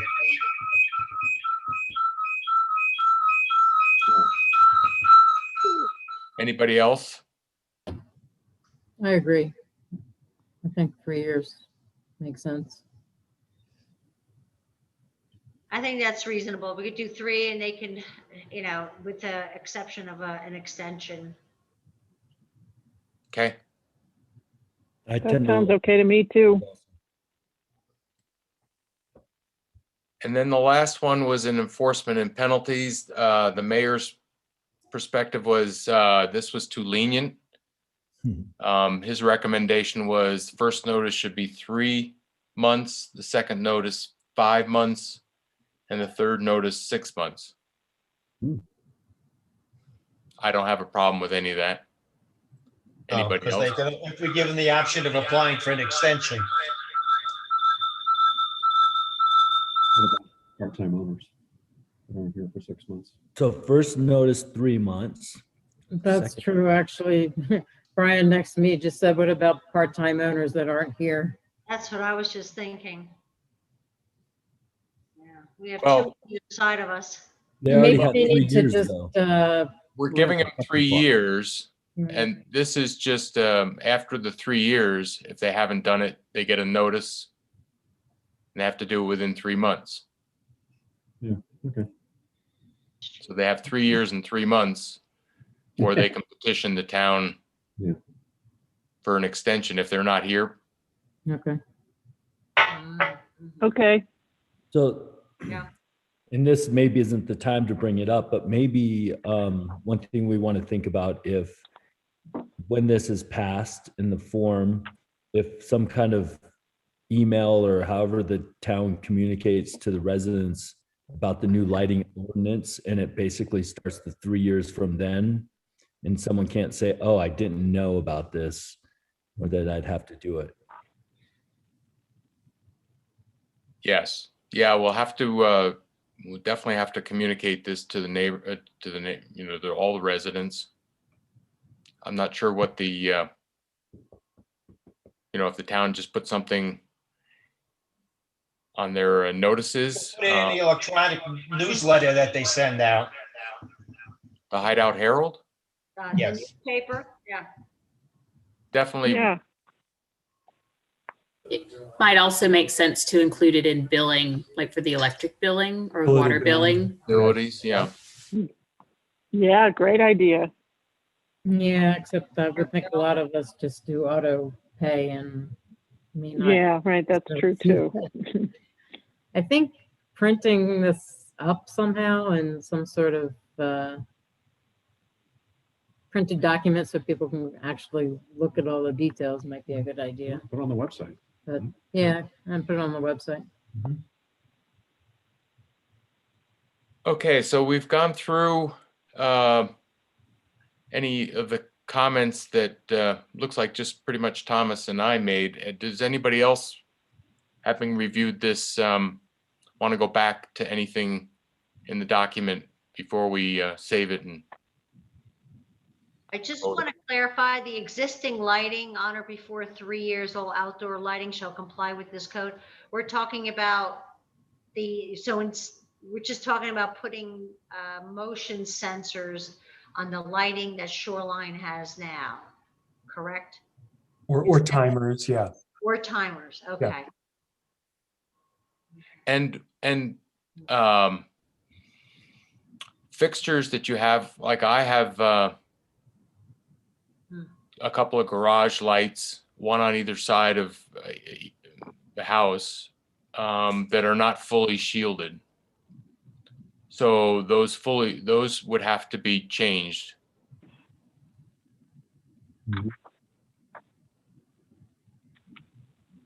They're partially shielded in that they have something that comes up, a cap on it, but the light bulb sticks down so where the light radiates in almost all directions, except directly straight up. But Okay.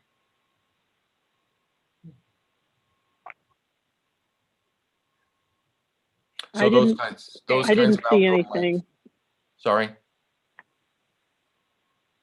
Can you repeat that?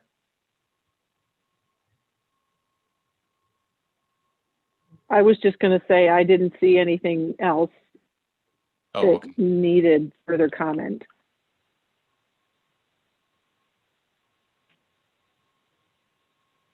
Okay. Then Tony, I guess the next thing to do would be if we, Well, we'll put this, if everyone accepts the changes we've made tonight, with Thomas putting in the actual square footage of the sign, does anybody have a problem taking a vote and passing this on to the town council?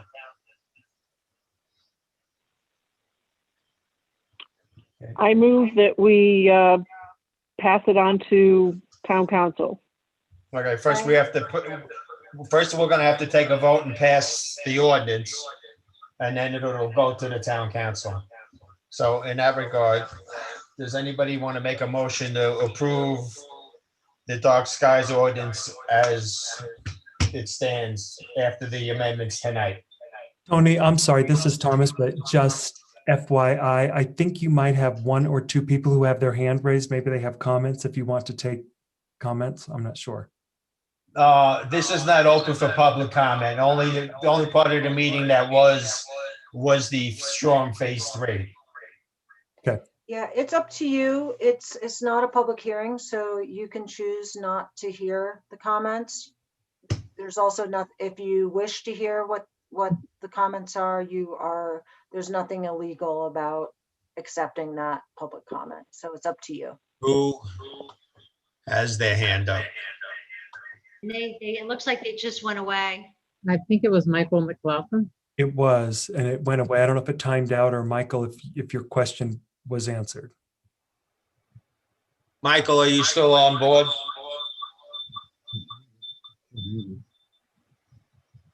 Okay, I guess not. All right, so will someone make a motion about approving the dark skies ordinance as amended tonight? Hold on, he's there now. Sorry, this is Kathy. My only concern was here in Rustler, we do not control the lights that are on our garage and our front porch. So the notion that we would put timers on those are by the HOA. We don't even change the light bulbs in them. So I would appreciate if they could be changed. So I'm not against that piece of the ordinance, but it is a question I have. My understanding was that those garage lights were there because we do not have street lamps. And that's the reason they're there. I'm sorry? The issue is it will have to be taken up with the HOA in regards if they want to pay for it or if they're going to pass it on to the homeowner. That's right. That's the same situation for Shoreline. Yeah.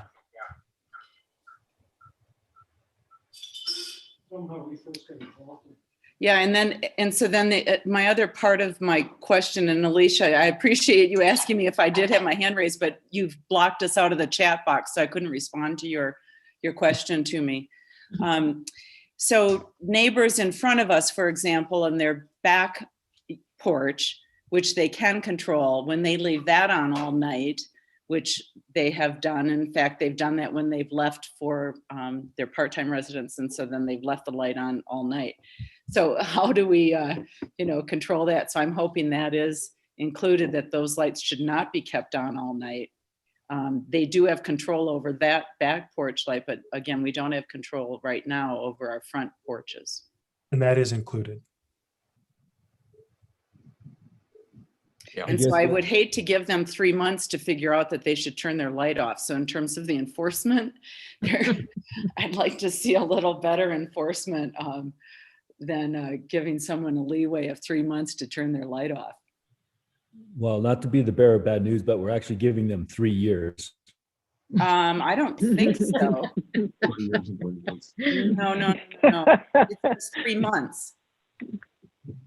That's if they don't comply. Oh, sorry, hold on. Wait a minute, I need clarification on that. The enforcement section, there's 3 years to change existing lights, but keeping your light on as part of the enforcement code would say you'd have 3 months to comply with that, if I'm reading it correctly.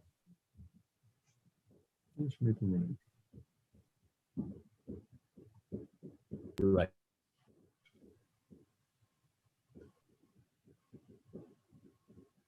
That's an issue for the town council. The town council have to decide how they want to enforce that.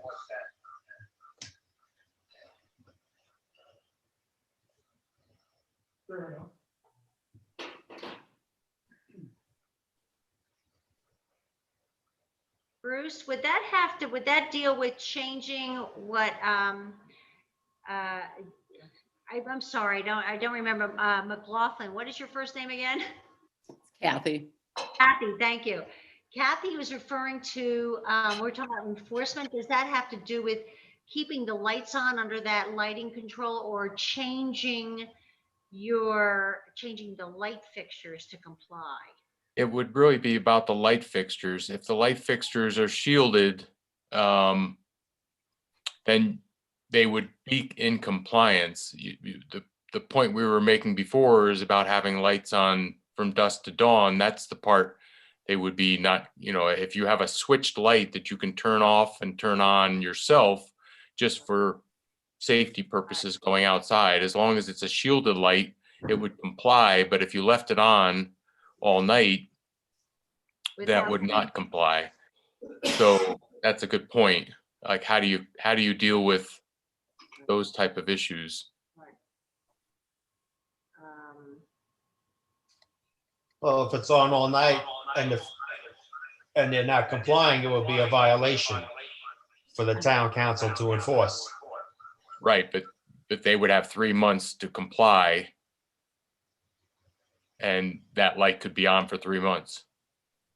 Well, then we should change the language to in 3 months to comply in regards to the fixtures. Right. Yeah, we'll have to be Right. pretty specific on that. That's relative to hardware, but the actual enforcement in terms of having somebody turn a light off or put it on a timer is separate from that. Yeah, should we put something in the enforcement? Yeah. It's almost like we need a subsection for the hours of in compliance if they don't. That. Yeah, we can put in part B. Let me go back and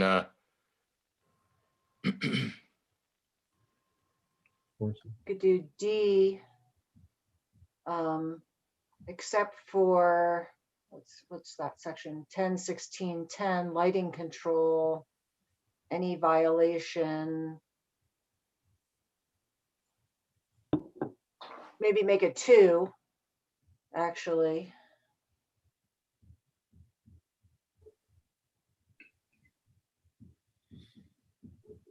yeah. So Yep, make it maybe a put a number 2 2. in there. Yeah. And then you can leave that the same, and then you could put for 2, any, except for any violation of 16, 10, 16, 10, I think it was.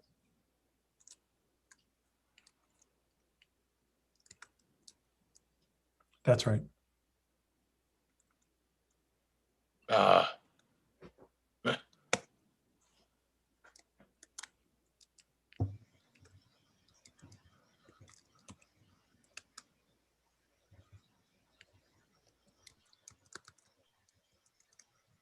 What was it again? What was the 10, 16, 10, lighting control.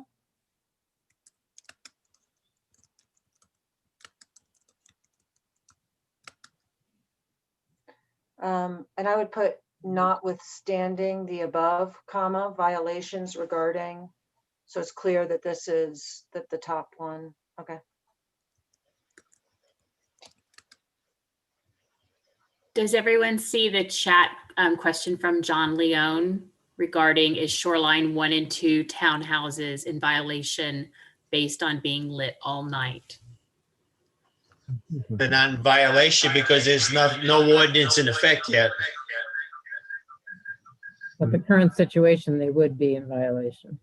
Well, let's That's talk. We fair. should maybe talk that through. I suspect that that's an issue of the sensors, the equipment. So I think that does allow for additional time to get that into code compliance. But that's up.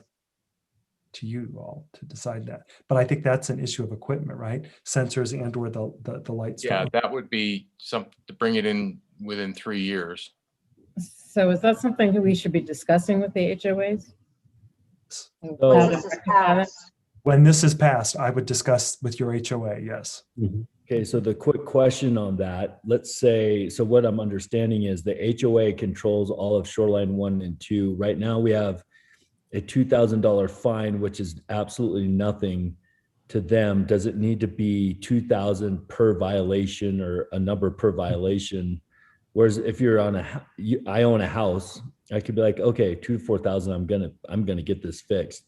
But if it's per violation, all of a sudden the shoreline HOA has 2,000 and they're like, oh my goodness, we better get this freaking fixed because it's expensive to us.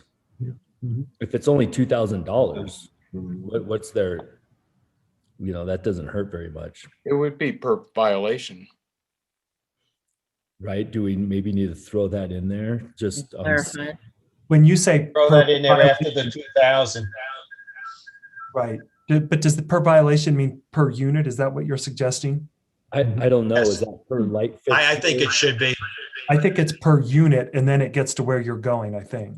Exactly, per Yeah. residential unit. That's what I was meaning is, 2,000 on my house. Yeah, I'm gonna pay that. Them 2,000 for 150, 200 houses. What's the big Good deal? catch. Mhm. I'm just gonna put unit because if we ever get commercial. Well, we should put residential/commercial unit. So it covers both as of now, even before.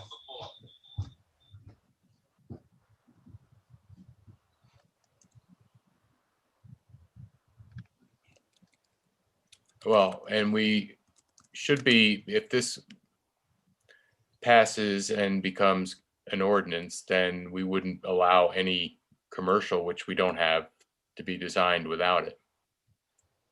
That's true. Mhm. Although you are referencing infraction here, so you could, in theory, have, well, no, I guess you don't have any commercial yet. Yeah, I guess you're right. Okay. Well, we'll put it in anyway. Yeah. Help me with the wording on this: violations regarding lighting control. So then the question is, I think, do you want to do a first and maybe a second notice? Or do you want to just make it,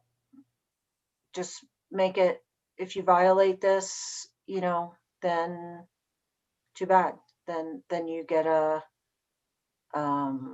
infraction. Yeah, I mean,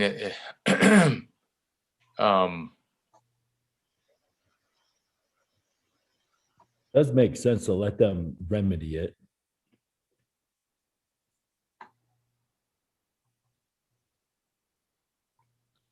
I'm not sure how we police it other than it would be neighbor calling against neighbor.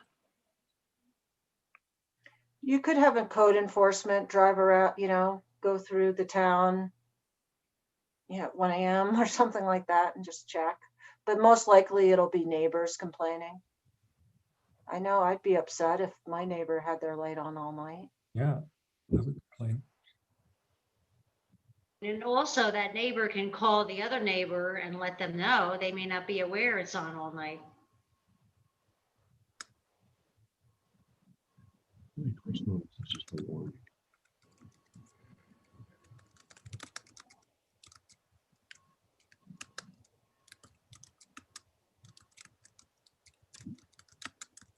That would be the probably best thing to do.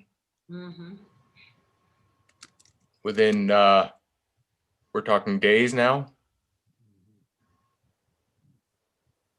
I think that's fair. Yeah, I think that is fair. 2 days.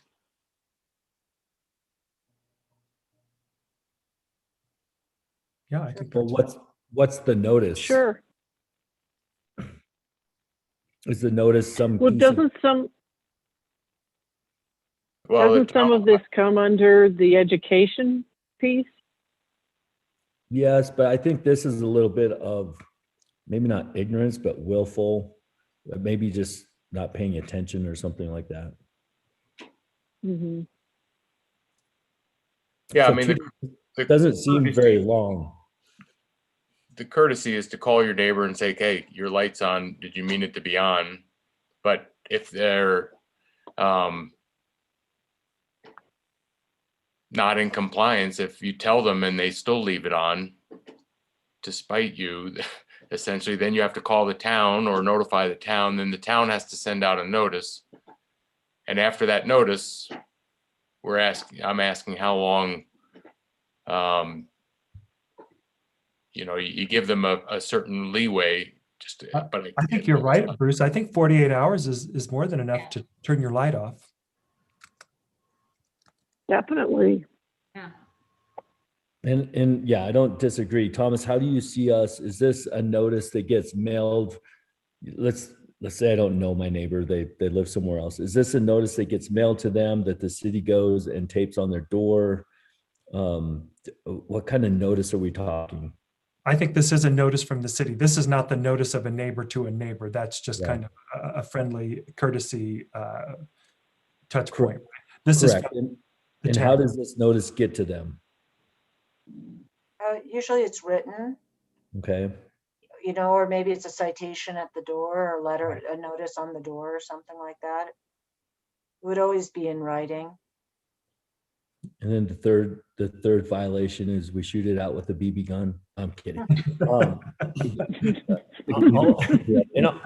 the only reason I bring this up is because it could be someone that it's their second home and maybe they don't get a notice on the door. Like what is and I want to cure it within 48 hours. I'm all for that. But what's the quickest way, I guess? Because if we send them a letter to Ohio or New York, it's going to take 48 hours to get there. So I'm just trying to figure out the quickest way to remedy this. And maybe 48 hours is the answer. Does the town have email? Does it have everybody's email? I don't know. What about the HOA? It has to if they send them the billing for the water. Mhm. We still have a few hands up. Do we want But that seems reasonable. Let's just go with 48 hours. I mean, if it's 52, we aren't going to throw a fit. We want to get the word to them to turn your lights off. And I'm guessing we don't want to be penalizing somebody $2,000 for this kind of infraction. I mean, and that is a good point here that someone brought up. You go away on vacation. It could be left out. Your light could be left accidentally on. How are you going to know 48 hours? Are you going to be able to turn it off in 48 hours? So I mean, how? You call your neighbor and you have them go in your house and turn it off. I mean, And in this case, just to be clear, it's 48 hours after you receive the notice, right? It's not because you have to have that time from time of receipt of notice. Okay, that's better. Yeah. That makes sense. Thanks, Tom. Are we talking $25, $50, something Per day? $25 per day? I mean, what kind of penalty here do you think is reasonable? Let's go with 50. Per day or just $50? Per day. Per day.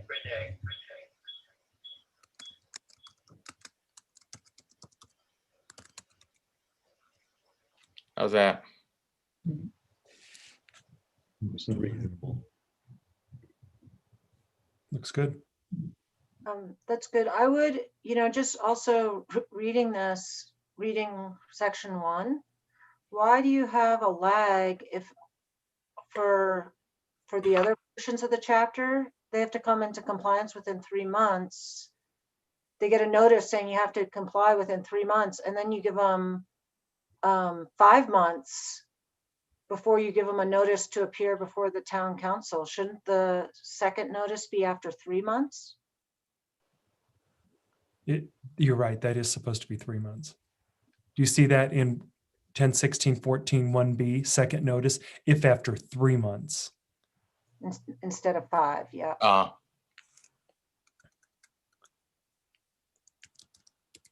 Oops. And then should the next one, instead of 6, be 4 months or something like that? Or you give them 3 months after the, I think you give them some time to comply. They've got to go out and buy new Okay. light fixtures, get them installed. yep, okay. I just wanted to make sure you noticed that, so. Yeah, thank you. I think that Brett Rutter had his hand up and Tom Sly as well. There was a question that somebody had asked, or maybe it was Brett in the chat, with regard to trail lighting, it looked like, and maybe the lights at the entryway to the town, some of the street lights, typically lights along public rights of way, trails and streets, typically are exempt from dark skies ordinance. We want the fixtures to be correct. And right now the town does have down lighting on those fixtures. So I think that those would be exempt unless any of you have a difference of opinion. But just for the record, typically rights of way, trails, paths, sidewalks, they typically leave them on. You don't have many lights in the town, but there are a couple. The lights we have in Overlook Village are compliant. I've checked them out. There's not many of them, and I don't think anybody changes the bulbs, so there's not many of them that are working, but they're compliant because they're fully shielded. Yeah, and again, typically rights of way lights are allowed to remain on if people are walking dogs, whatever the case might be at crazy hours. But again, it's 100% up to you how you want to write that code. I think the one set of lights that may be of interest are the around the entryway where they have the trees all lit up. Holiday lighting is considered temporary lighting, so doing your Christmas or other holiday lighting is allowed. But those lights that are on the entrance to Hideout Canyon are on, I think, all year round, and they are on from dusk to dawn. Are they tree lights? Is that what they are? Yes, Lights and trees. they're all lit. All the trees, all the branches are have now been lit up, and those are the HOA actually. Those should probably turn off for the same period from midnight to 6. I would think they're not a right of way light. Thomas, the only problem I have with that is if you're coming up here and turning into Hideout, whether you live here or you're visiting, without those lights, you have no reference point as to where the hell the entrance is. And I will say that those lights have been changed from the original ones, and they are now a lower wattage LED light. Oh, that's fair. Okay. Again, that's in the right of way at the entrance. You have the discretion to allow that to remain on overnight.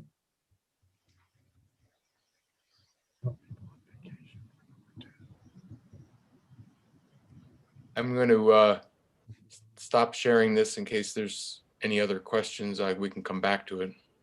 Yep. I think Brett has his hand up, and so does Tom Sly, if you see that. Brett, go ahead, please. Yes, thank you. Appreciate that. I certainly agree with the desire to have, darker skies. I think we do kind of get into so many confusing things. I agree with the lights at the entrance to the Hideout Canyon are incredibly helpful, and actually, I would say a safety issue at that egress into the canyon. But I also think some of this is just trying to think about reality. Are the penalties and enforcement we were just being discussed, is that on only unshielded lights, or does that include a shielded light that complies with the dark sky? So if I leave a shielded light on my back porch because I go camping, for 10 days, and I forget to turn it off once, I'm going to get a notice. Then there's 8 days that I'm still gone, and I'm going to get a $400 fine. Seems a little harsh for one forgetful act. And I think we've got to be, if it's a shielded light, it's a shielded light. I think there's repeated offenders who have been asked time and again, a lot of vacation homes that, like you're saying, how do you give notice? How do we make this practical to try to take care of the, I'll say the troublemakers and the nuisances, but also not, beat everybody over the head with issuing fines and doing that kind of thing when we've got a lot of taxpayers are paying money and they don't actually use much services for their vacation homes. I used to be one of those. And, it could rack up into the hundreds of dollars by the time they get a notice. They don't always have somebody here locally that has access to their home. They might not have digital locks to let somebody in. I mean, all kinds of things happen. I think we've got to think, be practical and focus on repeated offenders that are getting lots of complaints and have had, sufficient warnings. Currently, we have nothing. So this new ordinance will be better than what we have today to be able to address those. But I think we just got to kind of think, how's it workable? How's it practical to actually implement, and really try to coax people to conform and comply. And so we don't ever have to issue a fine. And that's really should be a last resort. Yeah, I hear you. I kind of agree with you as well. Not sure how to address it though at this point. Can we just put something in there that says that, if you are out of town, you can submit something in writing. I don't know. I don't think that's feasible because you can't create a two-tier system. Yeah. Yeah, I wouldn't recommend doing that. I think that maybe you try this, and there's also a bit of discretion, right? And if it doesn't work, then you change it. But it seems that most people have a way. Yeah, sometimes you go out of town and you're out of cell phone contact, but for the most part, you're not. And you have a responsibility to your neighbor that they don't have to sit with a light blaring in their window for 2 weeks while you're on vacation. So But but that's do your think that's guys' the call. I think that's the difference. I think that's the difference, though, between a light fixture that complies already complies, and so that should not result in incredibly bright lights into neighbors' homes. I know it's not perfect, but what's the notice? It can't really be by email. That's not normal government type notice. Is not normally requiring everyone to have an email on file. Usually it's by mail. I'm not an attorney, and we've got those folks here to help address that. But if it's by mail, like somebody said, someone's on the East Coast in snowstorms right now, mail's being delayed. It could take a week or more to even get there. So it can't be 48 hours from the date of mailing. That's not very fair. I go camping for 10 days, have no email, have no mail. I'm just trying to think of ways to make this workable and practical, knowing that, hopefully we should have people who are willing to comply and cooperate. But there are occasionally going to be, everybody makes mistakes. We're all human. We shouldn't be racking up, $500 and $1,000 fines because we go on vacation once and forget to turn a light off. Especially if we have, sometimes there's neighbors that get after a neighbor and they might be waiting and watching and looking for this to try to nail somebody that they dislike for whatever reason. And we don't want it to be used for that. If there's discretion to be used at the town level to enforce this, then that's actually creating a two-tier system that's just not written. And I don't think that's very good either. I mean, I agree in discretion, but I don't want to encourage a two-tier system that's just unwritten. And believe me, I'm all for the purpose of this, but just trying to make it practical and workable. Thank you. Well, thanks for your comments. In your research in other towns that have these ordinances, was this addressed at all? I just read. Sorry. No, sorry. Go ahead. I was just saying I had just written myself a note to take a look at how other towns have addressed this. But go ahead. Maybe you already have an answer. Yeah, no. My answer would be no. Other towns haven't addressed it because I didn't write this from scratch. I pretty much copied other towns. I relied heavily on the helper town ordinance, because they already have dark skies certification. And so that's not in their code, this extra penalties. Bruce, one thing you could do, I've seen it done different ways in different communities. Typically 48 hours is somewhat normal, but if you felt that upfront it was a bit draconian, you could go to 72-hour notice. So they have 72 hours after they receive the notice, and you could make it 25 a day, right? I mean, the idea is if people are leaving town and leaving their lights on, we hope to discourage that ultimately, right?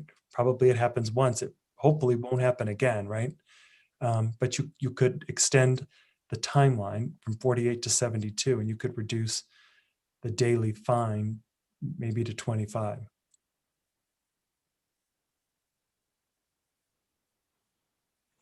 I'm fine with that. I would agree. I would go for increasing it to 72, but keeping the fine at 50. There you go.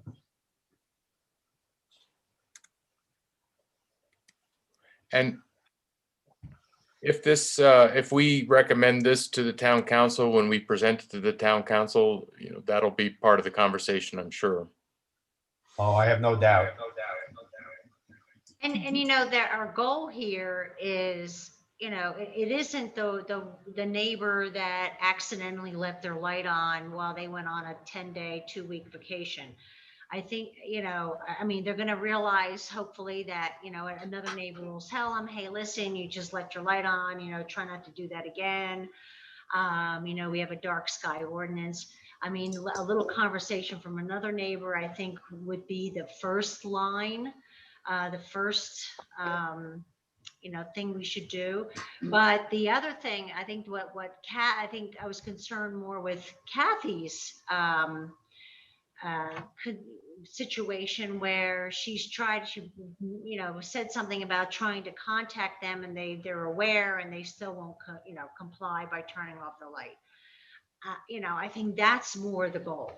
And that's what this is for. It's not for somebody who just accidentally left their light on, once or twice. And we're going to educate people. I think this should be an education, and we should writing and send it to everybody, if not in the town newspaper. Agreed. Yeah, Great. good point. And I'm sorry, but I am just about to lose power. So if I'm all of a sudden not here, that's why. Sorry. Real quickly then, Tony, I don't know if you saw that Tom Sly has his hand up, and I think it was John Leone would like to speak. Go ahead, John. Or Tom first. Actually, you unmuted, Tom, and thank you. This is great work, you guys. So I've lived in 2 communities with night sky ordinances, Sun Peak and Tuhey. And I can tell you that, first off, I think Donna's right. One of the things I want to say, this is all about communication. And it should be partially neighbor enforced. And I don't mean by neighbors writing neighbors ticket, by calling a friend and saying, hey, your light's on, or hey, your lights don't look like they're in compliance. Let's talk about that, or whatever. After it's established and after everybody's gone through and their lights are upgraded, this is never a problem, because even if they leave it on for a long period of time, the lights they all should be in compliance. And that's what I've seen in the past. One other thing I want to say is along the row of Shoreline. And so when we lived up there, I walked or ran every morning, usually around 5:15 or 5:30 in the morning. And when you run through that row, you see all that light. And then when you get beyond it, you can actually see the sky. And it's one of the things I loved about Tuhey is that when I would run in the morning, I could see everything. I could see the Big Dipper, Little Dipper. I could see Orion's Belt. I could see it all. And so I do think education is a part of this, and helping people understand the why, and that this is really to all of our benefit. And again, this all comes back to essentially what Donna was saying. It's about communication. Anyway, and the other thing I wanted to say is that there was some talk earlier about in order to be compliant, we have to have 2 educational sessions, and I'd love to volunteer. I don't really know a ton about this, but I can research, I can see getting an astronomer, I can see doing cocktails and you know, at moonlight or whatever, and doing educational sessions. And so when this all comes together, if you're looking for somebody to help head up an educational initiative, and you know, and also communication, I'm in the marketing and communications field, so happy to help out with that. Thank you, Great. Tom. Thanks, Tom. Sounds great.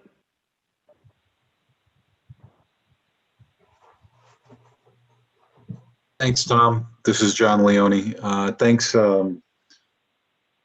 team, for letting me speak. I just wanted to point out I'm living in Shoreline. I'm in unit number 22 in the first phase, and yes, there's lights on our garage sides that come on by the.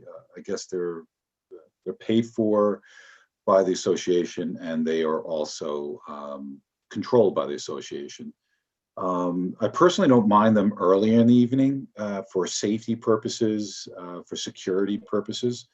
But, you know, after it gets maybe 11 o'clock, 10:30, 11 o'clock, they could probably go on to a dimmer mode and still provide some sort of security for people who are either walking, or if there's any video cameras that need to catch any burglaries or some mischief in the middle of the night.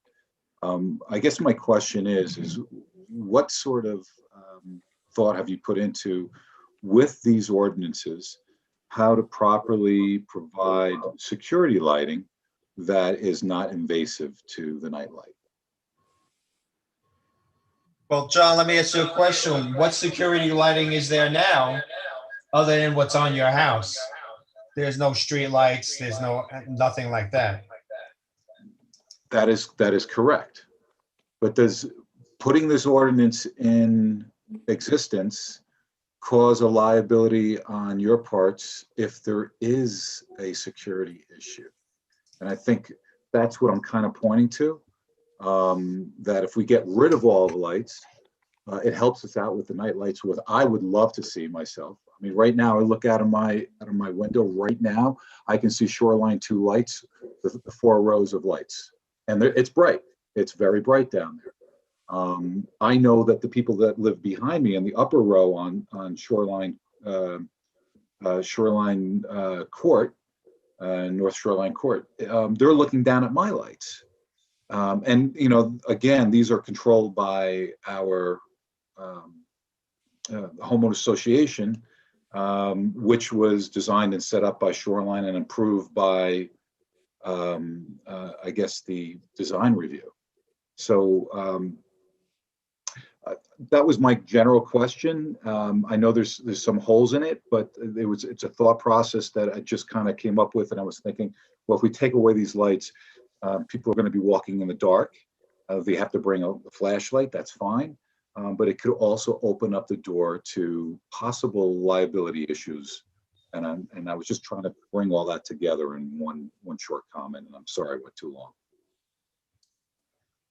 Thanks, John. But I think one of the things that we need that needs to be looked into with those lights in particular are either motion sensors. They have a sensor. They know when it's getting dark. That's when they come on.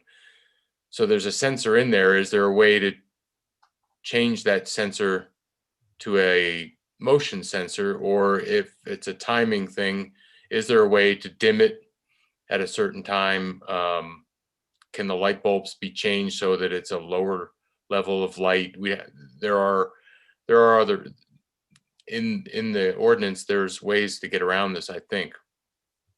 I just don't know in particular what's controlling how those lights are controlled, what kind of sensors or timers, but those could be changed.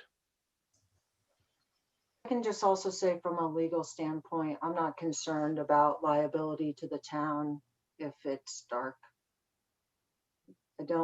There's an exception if there's safety issues. You know, there's an exception for that where it needs to have lighting for roadways or other, you know, I know you don't really have lighting on the roads, but I'm not concerned by that scenario in terms of town liability. And the ordinance also does not prohibit motion sensor lights. So if you have security lights that are motion sensors, like most security lights are, those can kick on if there is motion activity. And so those are permitted. They go on with motion and then off shortly thereafter. Typical security lights do.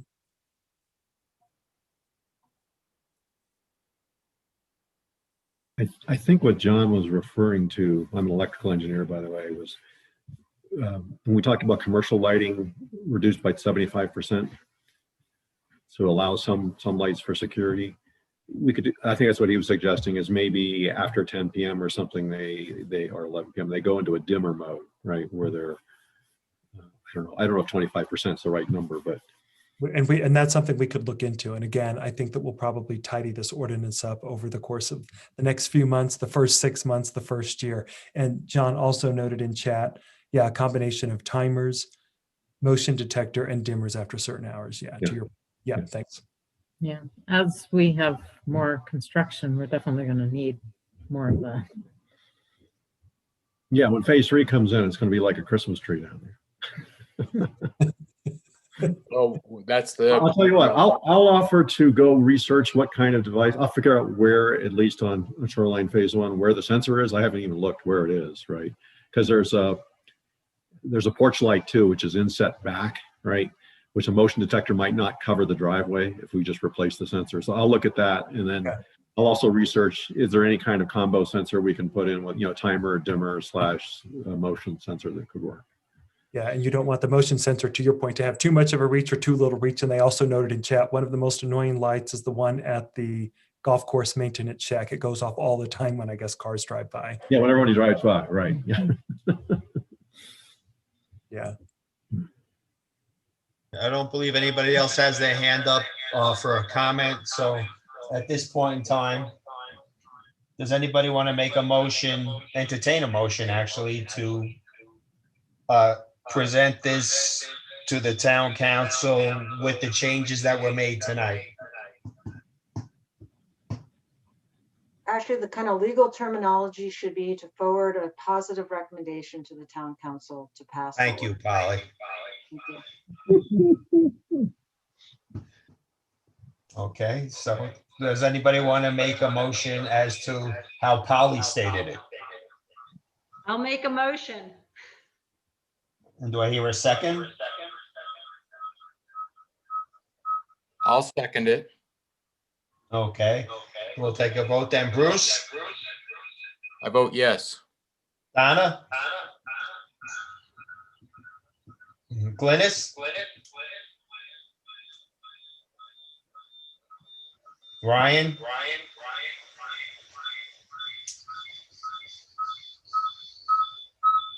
I guess we lost him.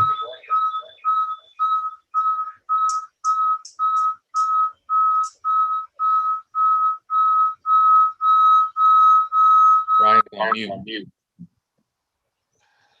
Ryan, are you there? Yes, I'm here. Can you hear me? Okay, Ryan, I need your vote on forwarding this to the town council.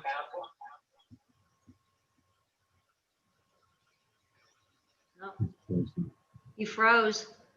I think he froze. Okay. Can he text you? Brian, can you type in chat at all? Do you have that access?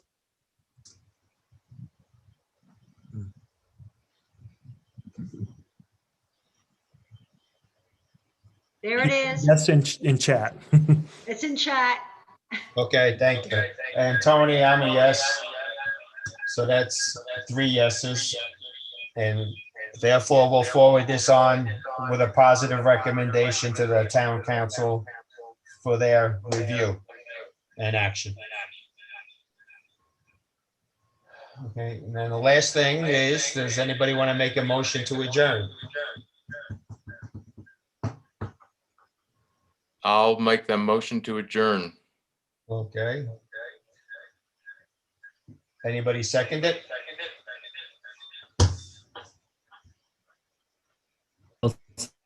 Go ahead, Rachel. I thought Actually, I'm Rachel alternate, can't because so I she's an don't get alternate. to. Oh, she can. Okay, I will. All I right. forgot. Bruce, Yes. Donna, Yes. Ryan, Yes. and Tony is a yes. So we have 3 yes. Thanks, Ryan. All right. Thank you, everybody, for the time tonight. And Bruce, thank you very much for this. It was a great job for you and Ryan. And we'll see everybody next month. Thank you. Thank you, everybody. Thanks all. Good night. Yeah. Night.